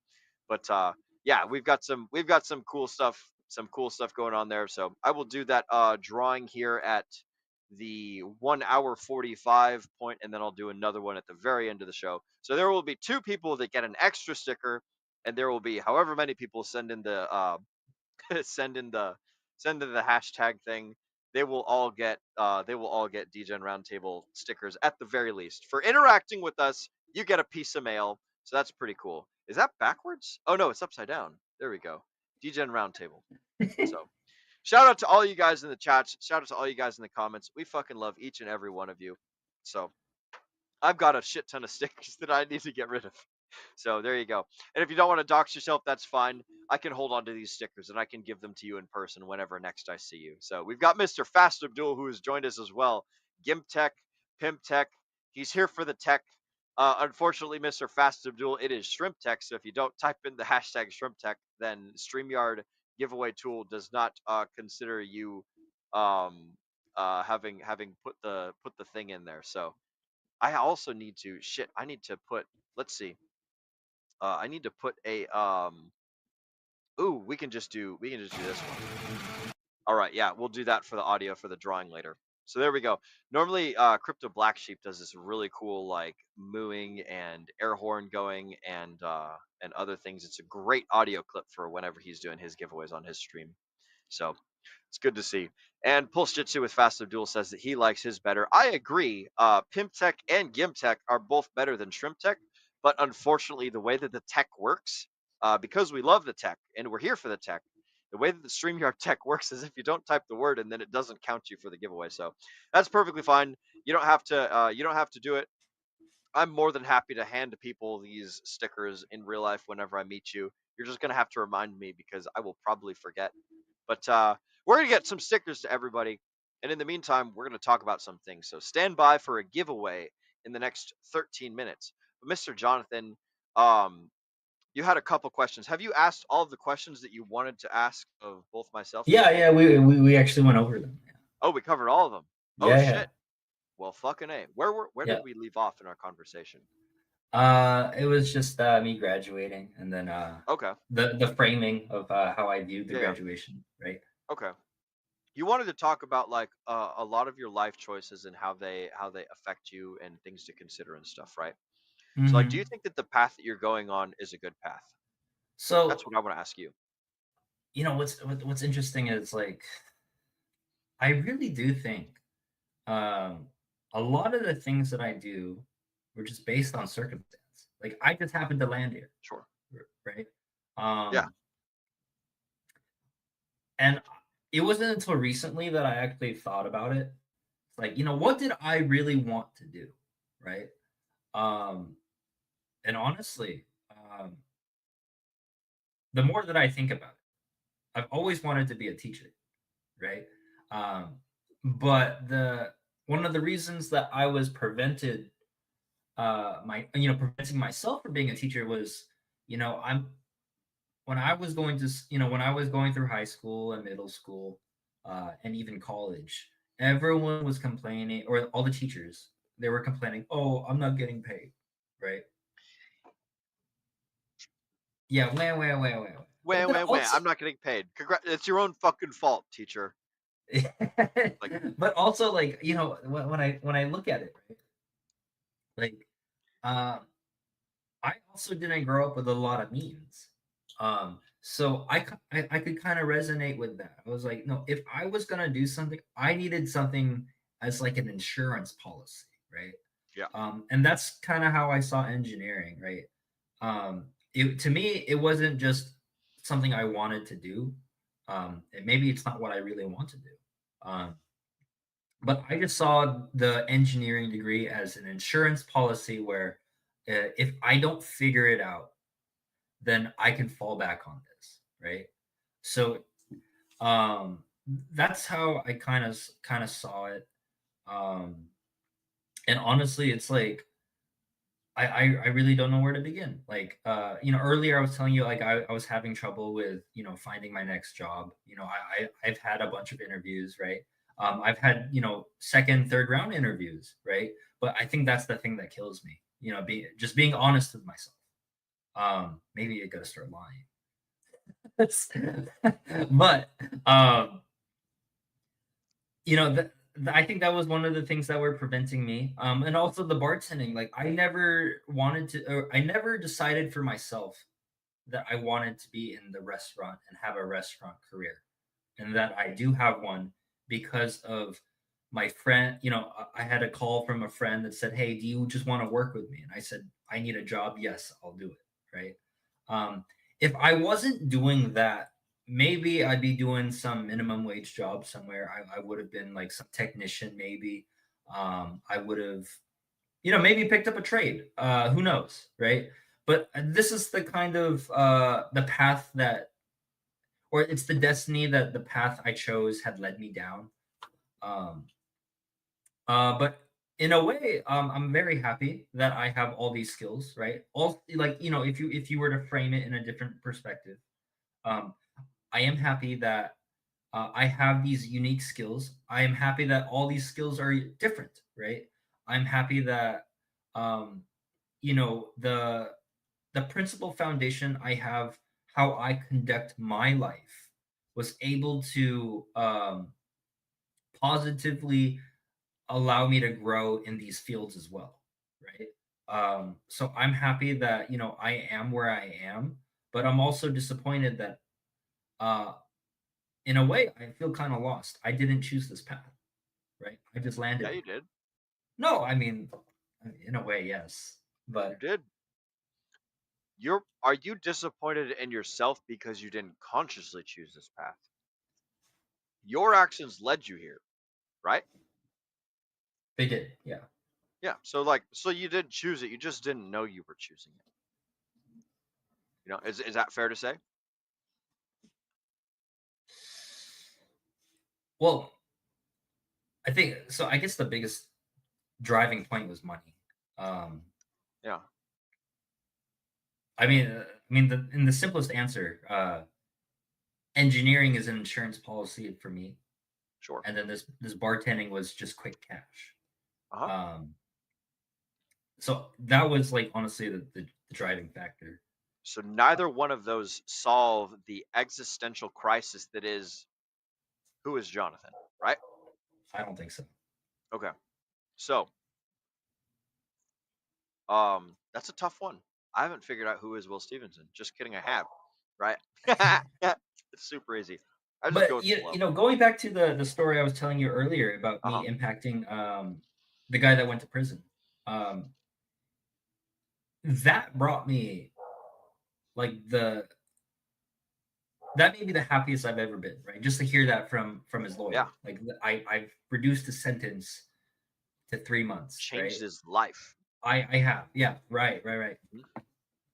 So like I think part of me, I was telling you earlier, I've always wanted to be a teacher.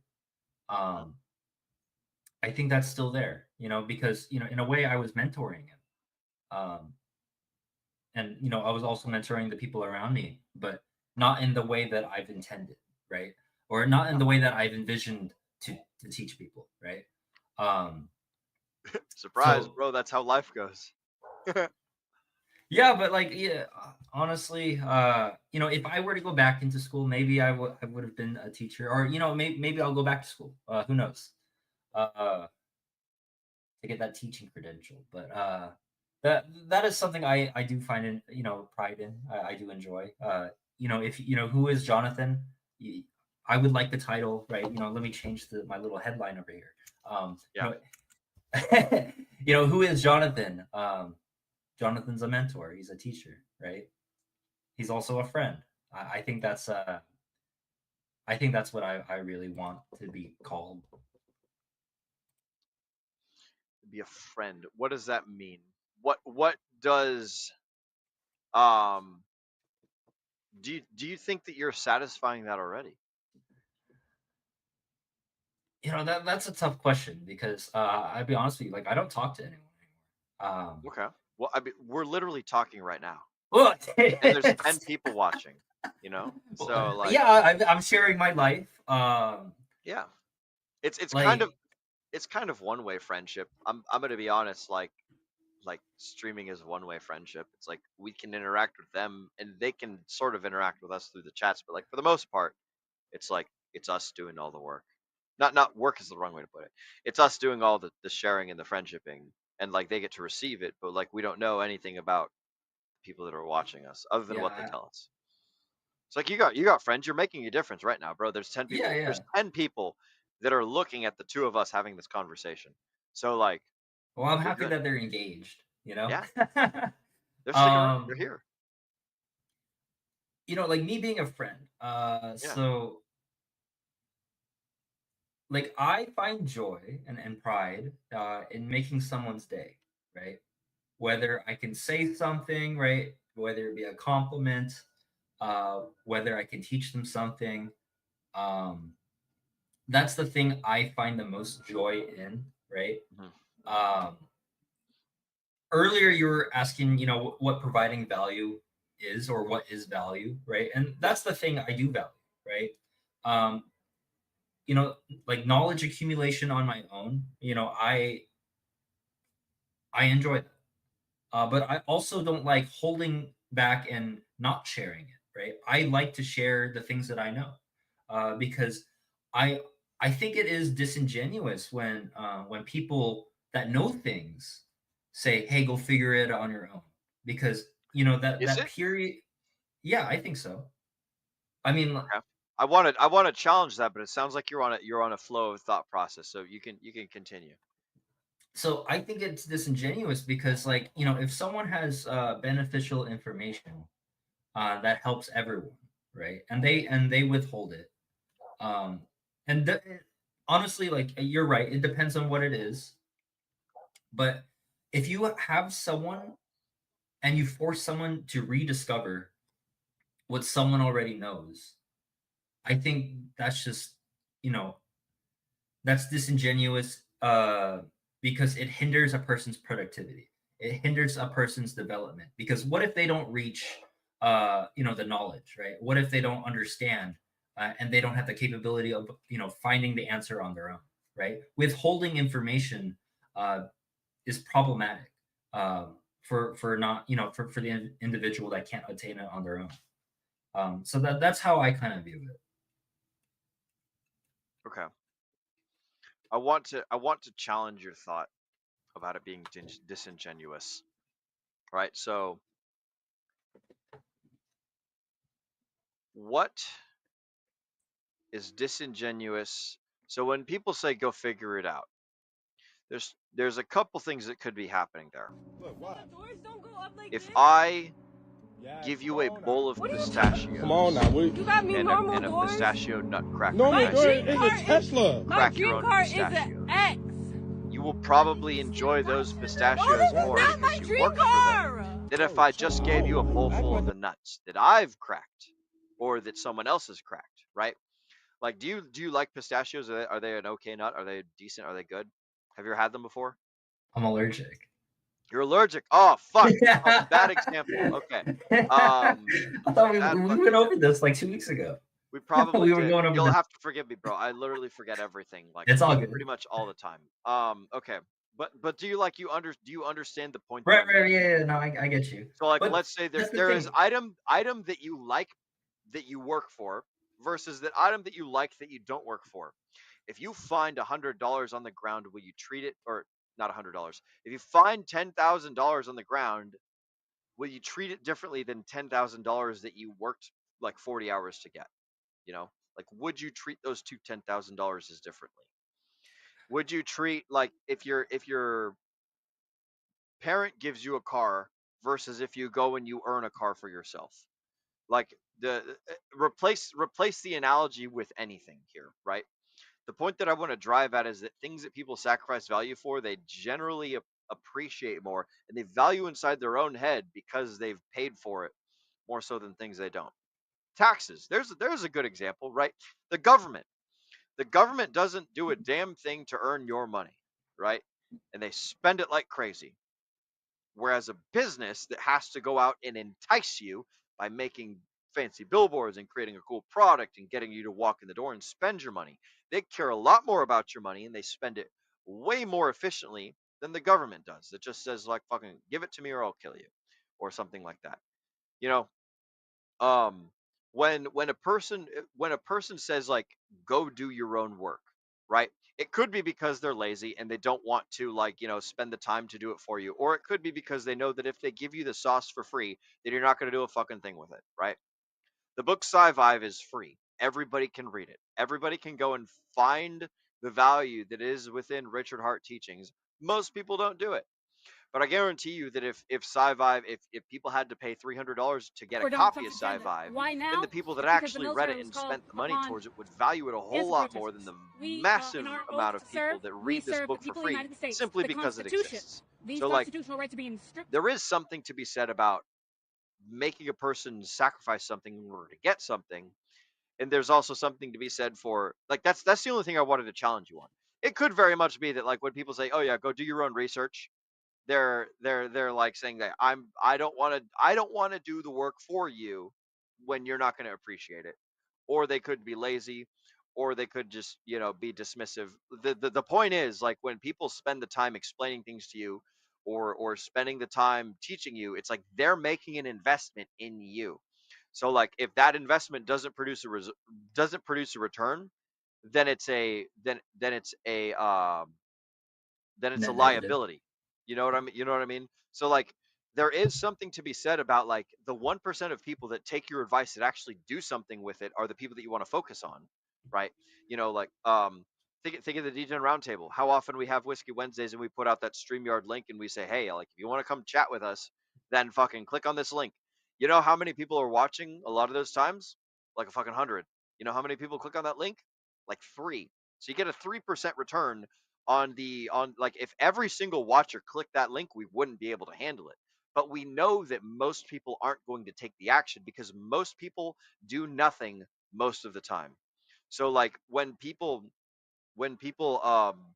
like invest in others, it's generally for like a very specific purpose because they know that it's going to produce a result or it's going to produce a return or they're going to feel good about it or something like that. So that's the flip side of the coin that I wanted to make you aware of.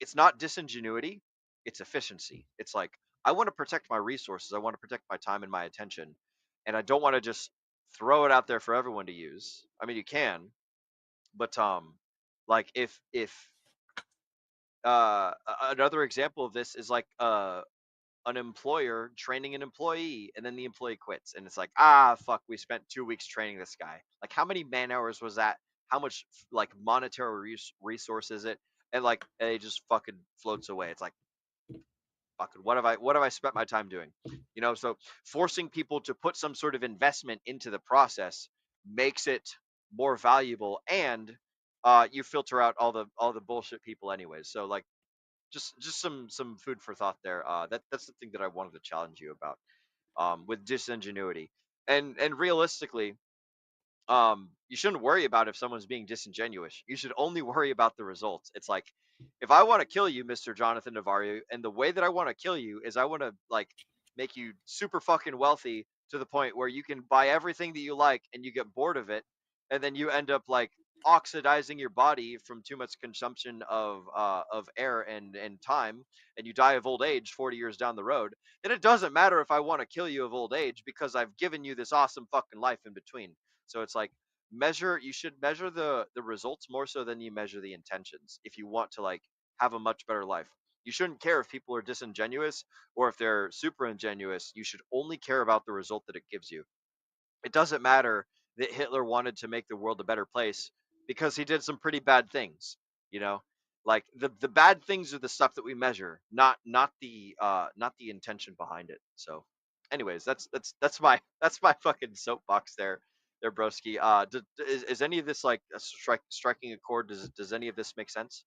Well, I think those are like specific instances. I Yeah, what I absolutely. was trying to get at is They're like, probably misinterpreted. maybe. Well, what I was trying to get at is like when people withhold the tools for success, right?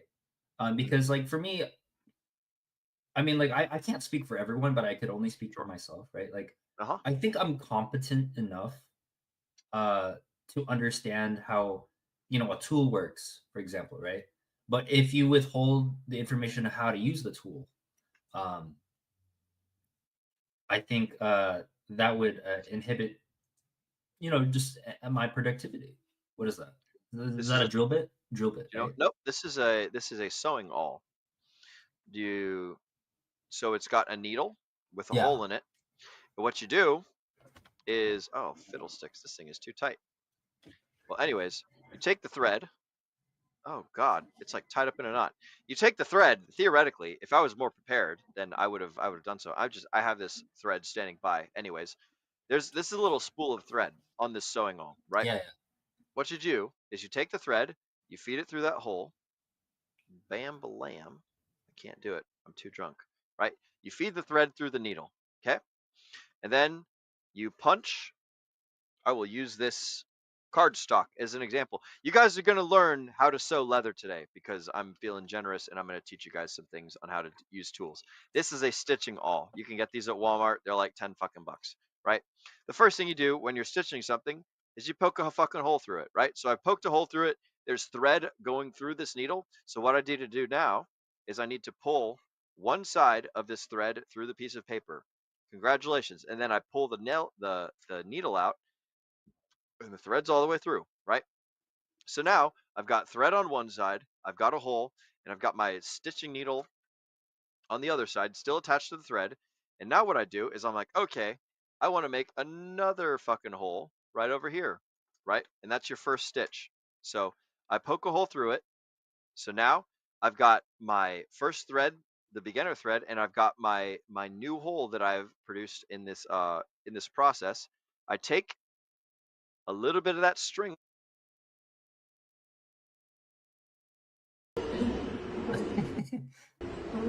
He disconnected his mic, by the way.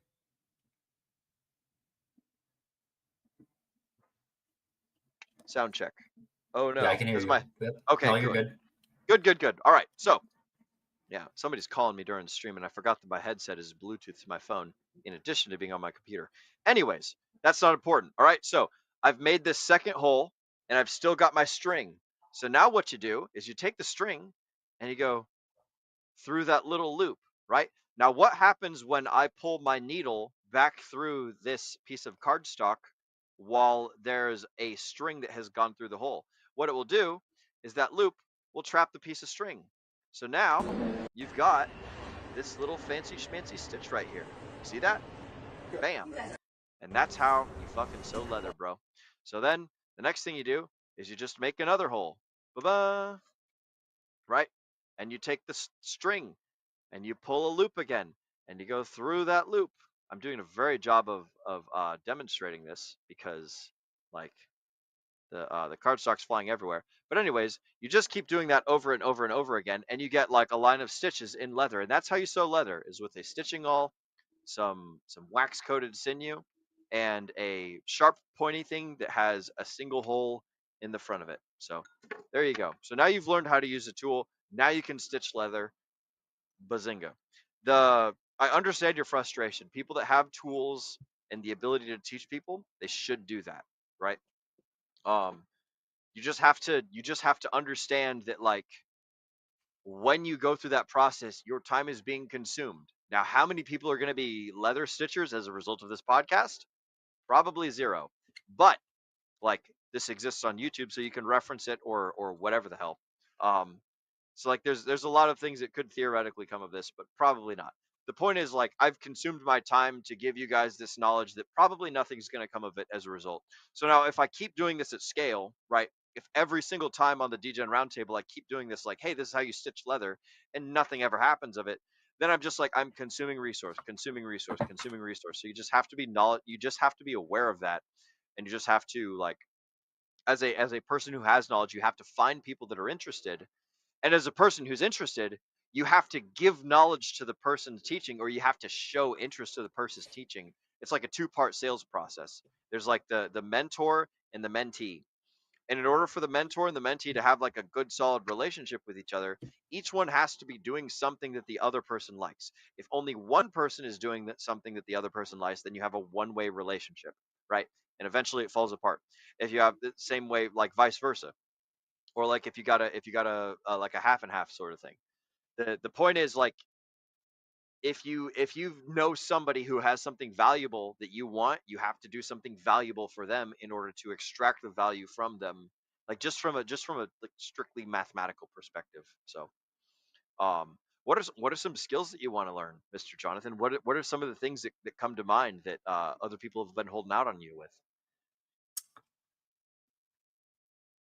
Um, well, nothing at the moment. Okay. I mean, so I'll give you an example. Like I was when I was at work, and was my first engineering job. Um, I was overseen by a senior engineer, right? Uh-huh. And it's the first time I've ever saw an engineering document base system where they I don't know what any of that means, and probably neither do the folks at home. Can you explain well, that real it's quick? yeah, it's just a database and how to Okay. navigate it. It's very complicated because this system was not modernized, right? What what It's what is it for simple people? It's just so information, right? it's uh it's a bunch of folders, files, how to organize how all the parts and individual pieces of a build.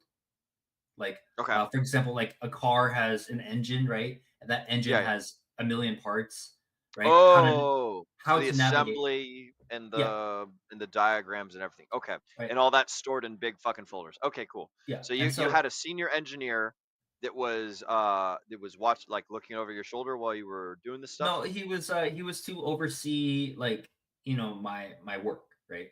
Uh-huh. And so every time I had a question, I'm like, I don't know where to locate this. I don't know how to locate X thing, right? Can you show me how to do it, right? Hmm. So the first time he shows me, right?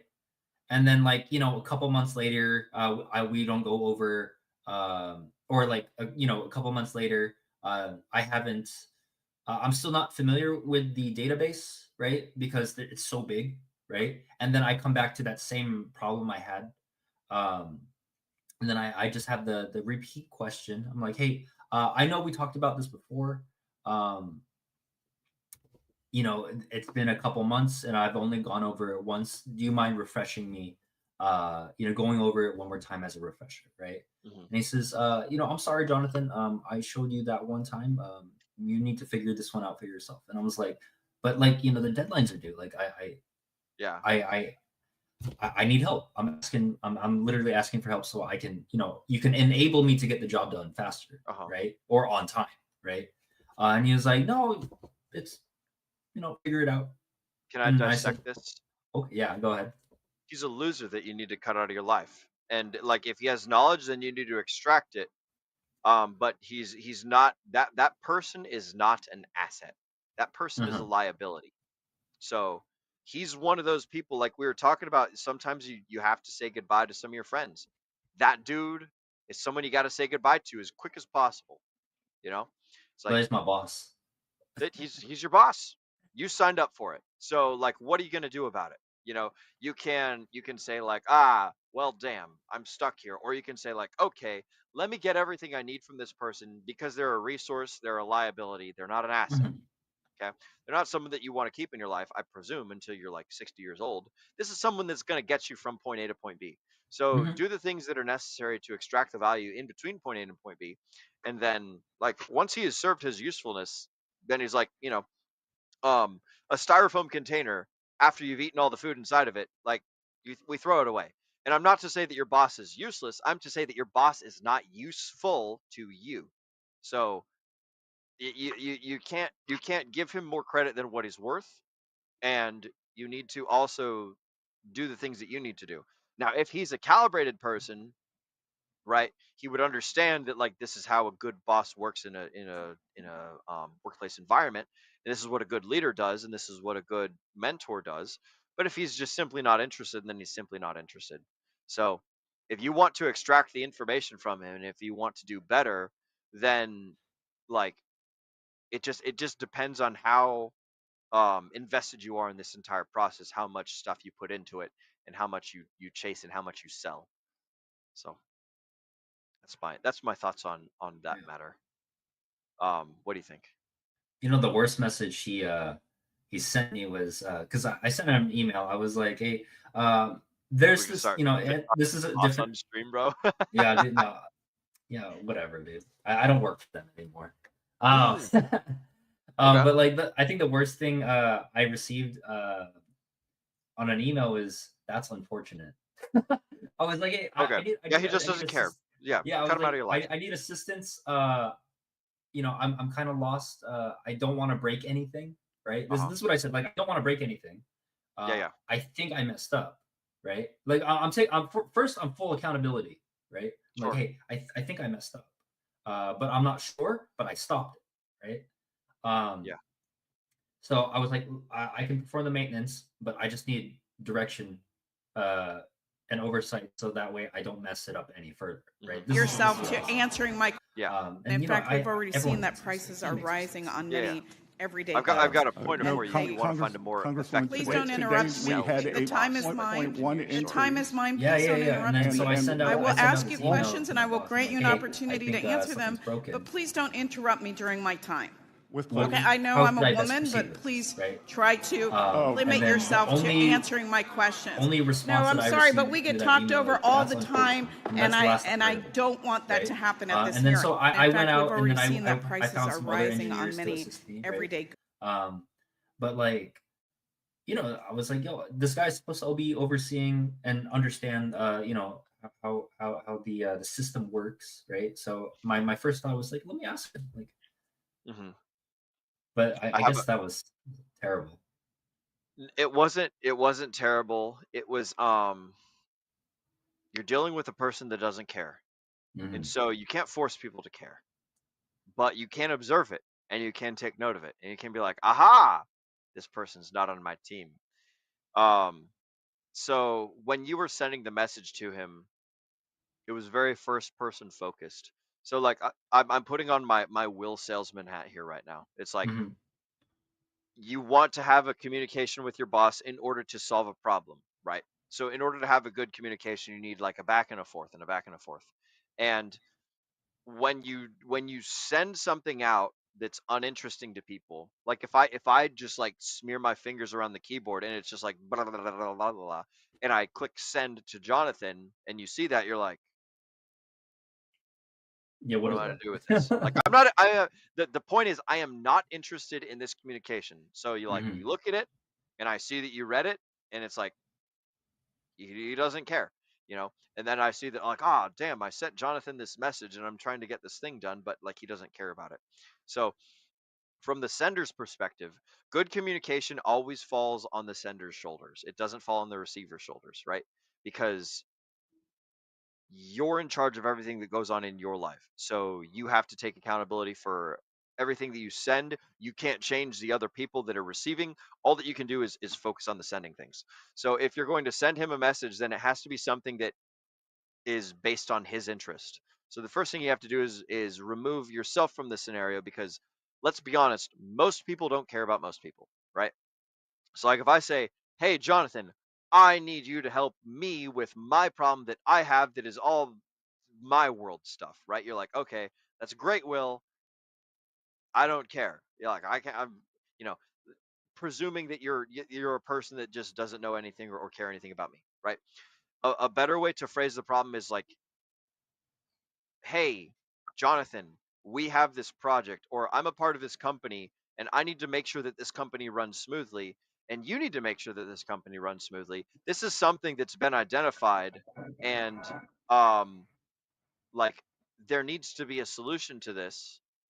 What are your thoughts? You know, it's like it's more of a we focus, it's more of a, or even turning it into a you focus. It's like, hey, boss man, like you need to make sure that this project gets done, and I'm the one that's doing it, and it's not getting done at my level of competency, and so there needs to be there needs to be an upgrade to the things that I can do in order to get this job done, right? It's like if someone's taking a taking like a they've got a chisel, and instead of a hammer they've got like a feather, and they're like smacking the chisel with a feather, and it's not doing anything. It's like, ah, hey, boss man, I don't have a hammer, can you hand me a hammer so that way I can smack this chisel? Or be like, you could phrase it that way, or you could say like, hey boss man, this wood needs to be chiseled, there's only a feather to do it, can you show me where to find the hammer? Or are there hammers around that exist for this thing to get chiseled? Because it's your problem.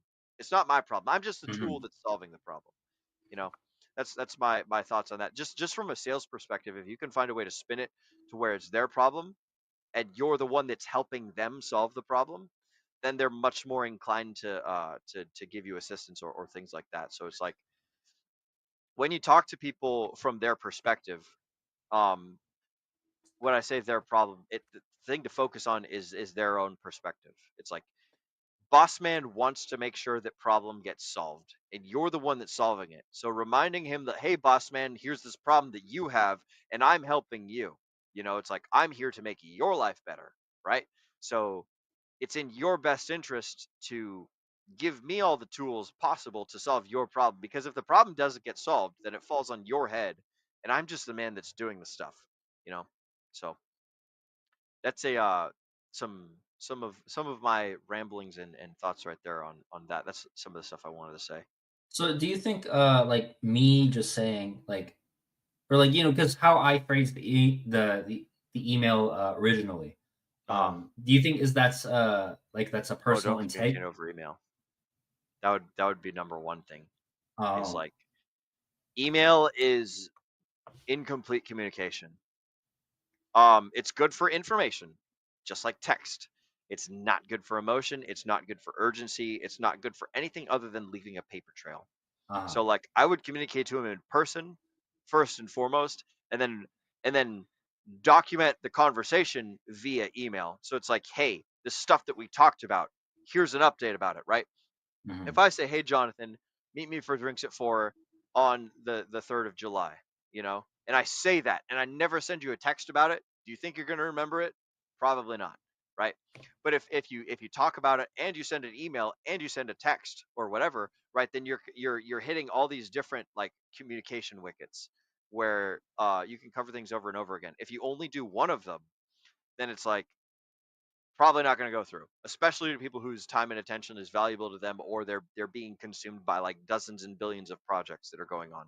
So like if you've got a concern that you want to have with your boss man, just sending him an email, and then him not responding, or him giving it like minimal effort or whatever, it's like uh the squeaky wheel gets the grease. Have you ever heard that phrase before?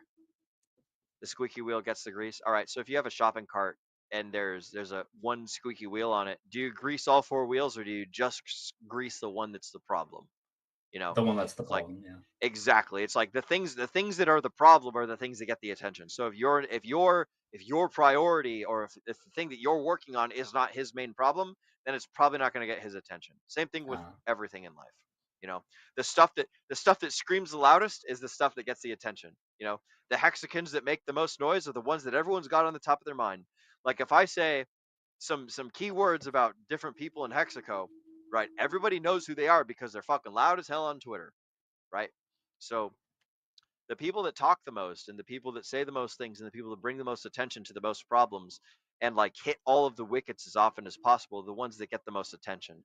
Now there's a level of calibration to that. You don't want to oversaturate people with emails or texts or things, but like the main way to get things solved is human to human conversation. And if that's not possible, then email's appropriate. But I wouldn't rely only on one avenue of approach.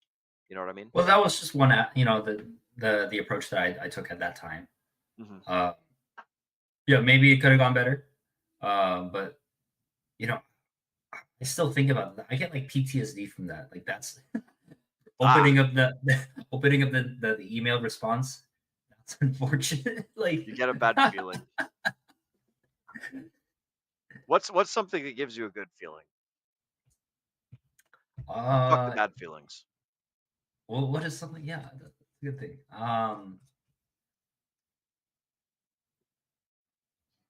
Just positive reinforcement, right? It's like, oh, you're doing well, Jonathan, right? I think everyone likes that.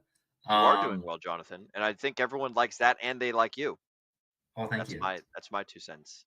I mean, I'm I not saying think it. I'm not saying it for you to thank me. I'm saying it because I think that it's true. It's like um, I'm not saying this to fluff your ego. I'm simply observing reality. Like mm, you're a good dude. Jemmy was saying it in the comments. Actually, Jemmy was saying Jonathan is low key. Will leave him alone. He's a good kid. Absolutely. I'm being a little bit critical and a little bit hard on you. You're a good kid, bro. You're fucking awesome. Jemmy thinks you're awesome. I'm sure everyone in the comments thinks you're awesome. Like you're doing great things, bro. You're doing awesome. And like for your age, like you are worlds beyond your competition. So just give yourself a pat on the back and also give yourself permission to fail and be more confident and just be like, you know what, everything's gonna be okay. Because if you zoom out far enough, you can't even see the earth. So it's all good. I had a thought, but I kind of forgot. Oh damn it. Damn it, damn Yeah, it, damn it. like I think I was getting somewhere, and then yeah, you just cut me off for a second. Oh it's fuck. I'm it's all good. sorry, dude. It's Damn all it. good. I do this all the Um, time. Shame on me. give me a second. I think I got it. Do you remember so what was it what we were talking about when you had the thought? Uh, it was like well, so we were talking about positive reinforcement. Yeah, yeah, yeah. This is Right. very important. Um, no, let's talk about Do you something give else yourself before I. permission? Oh, hold on. I was saying give yourself permission. I was saying, like uh surround yourself with people that are cool and people that are awesome and people that are on your team. I don't think I was saying that, but that's just stuff that's popping into my mind right now. I'm No, kind no, of no. entering flow state.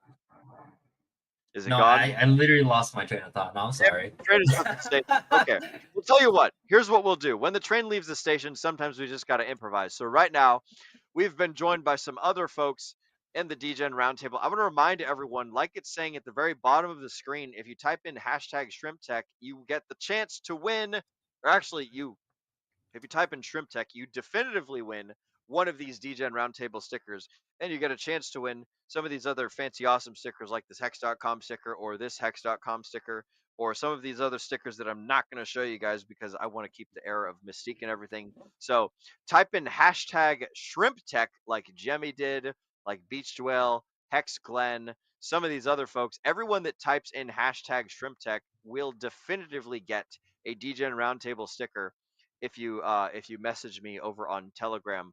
I'll go ahead and broadcast right now where you guys need to message me because I know that I wrote it in here somewheres. But send me any sort of address for send me any sort of address for oh there we go t.me/Will Stevenson. If you guys go to your URL bar at the top of your screen, you type in t.me/Will Stevenson, and it will take you to Telegram where you can DM me and you can send me any sort of address, and I promise I'll keep it safe. Like your addresses are safe with me. I know so much stuff about so many things that like fucking like there's so much craziness that I have inside my head. You're safe. Your address is safe with me, or your friend's address is safe with me. So DM me an address where I can mail these fucking stickers, right? Because here's a sticker right here. I'm gonna go into the post office tomorrow after work. I'm gonna mail out a whole bunch of these fucking things. I gotta buy more envelopes actually now that I think about it, because there's like 6 or 7 people that have typed in hashtag shrimp tech. But we're gonna go ahead and do a giveaway right now for all the folks at home who have typed in hashtag shrimp tech. And sorry, Fast Abdul, hashtag Gimtech and hashtag Pimptech do not work. You have to type in hashtag shrimp tech in order for the chance to win a fancy secondary sticker and definitively win one DGen Roundtable sticker. So that's what we're got going on. While I wait for all of the folks at home to put in those hashtags, if you're interested in doing so, I'm going to go ahead and read the chat motherfucking shout outs. So, bam, it's time for some chat shout outs. Let's see what we've got in the meantime. We've been joined by Mr. Moonpilled Rational Optics, Whiskey and Pointy Objects. What could possibly go wrong? Fucking nothing, dude. we're around pointy objects all day. Life is safe. Life is good. And on the subject of, I think this is while I was talking about how to use that leather stitching all. Being handy is a superpower anymore, or isn't a superpower. I don't think it's as super as it used to be. On that, I agree with you for sure, because anybody can use YouTube University to learn all these fancy schmancy tricks and tips and everything. And we've also been joined by Mr. Funkmaster Hex. Ladies and gentlemen, good evening. Good evening to you too, sir.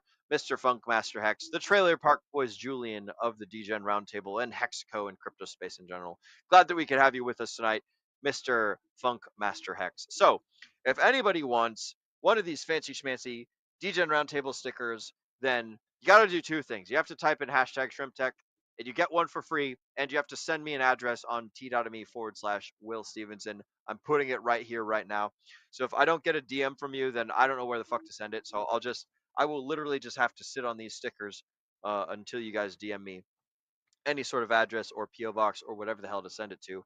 So that's what's going on with all of that. But it looks like we have had no more entries for our little giveaway thingamajigger. So I'm going to go ahead and pull up my screen share, present, share screen, StreamYard giveaway tool. All right, there we go. So we have this fancy schmancy Shrimp Tech giveaway technology right here.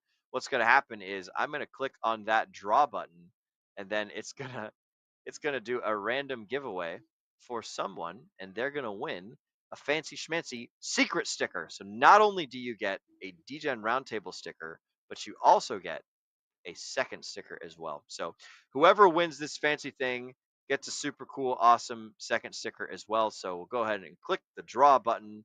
And I need to make sure that I play some fancy schmancy music while the draw is waiting. So I've got that up.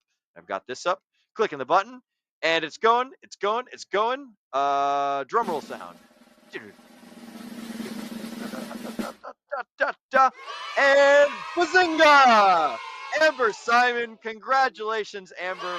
You are the winner of the DGen Roundtable Fancy Schmancy sticker thing. So what I'm going to do is I'm going to take this special sticker right. Oh, fuck, you guys can see it. You already know what it is. All right, I'm going to give you, Amber, all right? So here is that DGen Roundtable. You guys have already seen it, all right? I've already put the DGen Roundtable sticker thing in here. God damn it. I got to put it in this fucking envelope. Anyways, I'm gonna find out this fucking envelope technology at some point. The DGen Roundtable sticker is in there. The fancy sticker is also in there. And you know what? I'm gonna do you one. I'm gonna do you one better, Amber.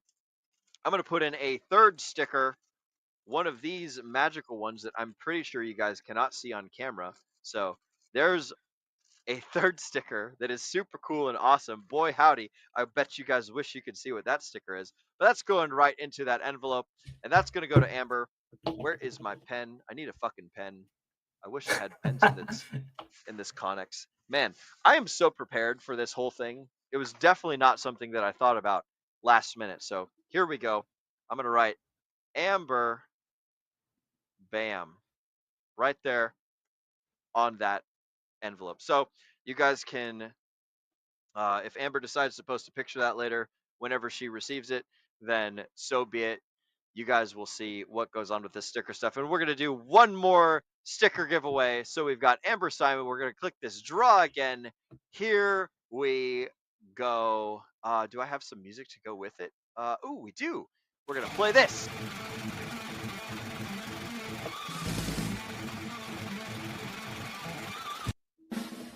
Oh, and the winner is Mr. Hex Glenn. So, Mr. Hex Glenn, come on down. Good sir, you have won a fantastic, extra cool sticker. I've got this. Oh, nope, that one's Amber's. I need to make another one. All right, so this one is for Mr. Hex Glenn. We've got our standard DGen Roundtable sticker that you get, Mr. Hex Glenn. That's going right on over there into the envelope. And then I'm going to give you this one, which is a secret that nobody can see. And then I'm also going to give you this one, which nobody can see. And bazinga. There you go, Mr. Hex Glenn. You've got your own little fancy smancy sticker. I don't know what I just did with my pen. God bless America. Aha, there it is. I found it. I found it. It's off on the side. So, Mr. Hex Glenn, you are also the winner. Hex Glenn. And then if you guys don't want to send me your if you guys don't want to send me your address, I totally understand. I will literally just hold on to this forever. And then, I'm basically I am my own vault of sticker collections. So, there you go. If y'all want me to mail these stickers to you, then just go ahead and send me that DM over on Telegram, t.me/Will Stevenson. Send me your address, send me a friend's address, send me anyone's fucking address, and it'll work out. And I will just send these fucking stickers. I could fucking send them to a high school or to the president or anybody. I don't give a shit. I'm gonna send these stickers out to somebody. So there you guys go. I actually need to put for Hex Glens, I need to put some fucking stamps on there. So here we go. We've got a forever stamp from America going right. Fuck! Look at that. We do it live, folks. We drop the stamps and everything. So we're gonna put a forever stamp on Mr. Hex Glenn's sticker packet collection. And you know what? Just because I fucking love you guys, Amber and Hex Glenn, I'm gonna put one. Uh, Man, I haven't even opened any of these packs yet. This is a super super secret pack. I haven't even opened them yet. I'm gonna find a. Oh shit! I just revealed them on camera. You guys can't see it. All right, pretend you didn't see that. I'm gonna find a way to open these live. There we go. Man, I wish that these things were packed a little bit well. By the way, shout out to Crypto Stickers for making these for me. For those of you guys that don't know, you can go to Crypto Stickers.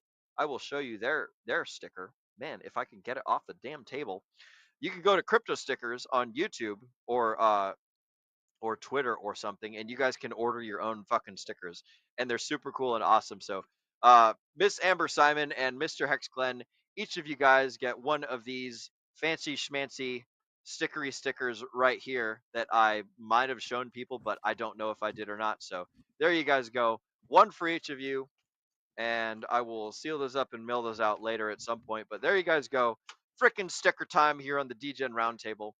And now that that is now that that is over, we'll go ahead and end the show. Jonathan, did you happen to remember what your train of thought thing was from earlier, or is it No, I just was gone with so you there? like entertained by the sticker show.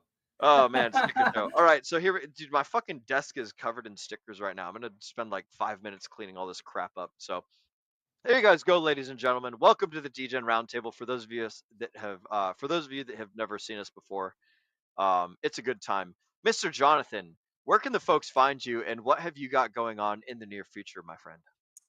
Well, in the near future, I'm doing it as I do. I'm still interviewing. I'm studying, so nothing's too new. But if you want to go find me, the Telegram and the same is for Instagram as well. So Jonathan Novero. If you That support same Donald Trump, tag. I You can put better it on not see both you Instagram and wearing Telegram red, if you white, and want to blue, contact me, flying or a you can find me flag, on the eating DGen apple Roundtable if you pie. hit the We're QR even code. taking the So day off work this way. on the 4th of July. I think Yeah. it's over that way. hmm It's over that. I keep forgetting camera left versus camera right. Shout out to you, Yeah. Jonathan. Thanks for But joining us today, yeah, bro. that's where you can find me. Yeah, I'm happy to chat with you if you have any questions, or if you want to learn how to make a drink. I'll teach you. I'll show you. I'll give you a full detailed description. I can do that there. Mhm. Jonathan's an excellent bartender and an excellent friend and a wonderful, awesome young man coming up in this great world, bro. I'm excited to see like the places that you go. So that's going to be some good stuff. So yeah, you guys can find him over in the DGen Roundtable Telegram at t.b/DRT join now. That is where he spends a lot of his time. And other than that, like he said, over on Instagram and Twitter and all those other things um, at Jonathan Novero. So there you go. The folks at home that are wondering where you guys can find me, all of my socials can be linked off of will.pls.fyi. That's also where you can find my Telegram for sending me addresses for every single one of you that typed in hashtag ShrimpTech.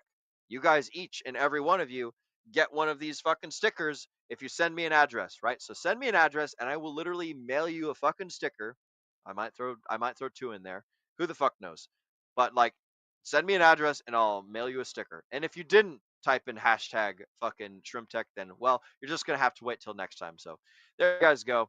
That's what's going on. You can find all of my socials at wheel.pls.fyi. You can find us here on the DGen Roundtable, streaming every Wednesday, Friday, and Sunday at 8 p.m. Eastern. So there you guys go. Look forward to things going on with the DGen Roundtable in the near future. On Friday, we are covering the book Hijacking Bitcoin. It is by, oh shit, what's the dude's name? Roger Ver. I almost wanted to say Ric Flair, but I know that that's not the guy who wrote Hijacking Bitcoin. So there you guys go. Hijacking Bitcoin by Roger Ver is what we're covering on Friday. Zenith will be hosting that show, and it's going to be awesome and it's going to be great. And then on Sunday, you guys can catch us here, and we will cover the latest crypto news for the stuff that's been going on throughout the week. So that being said, it's time for us to go ahead and read the end of show copywriting, and for me to get ready to click the thank you for watching button at the very end. So I want to thank you all for spending your valuable time with us here on the DGen Roundtable. As Agent J often says, we know that time is your most valuable asset, and we appreciate you spending it right here with us.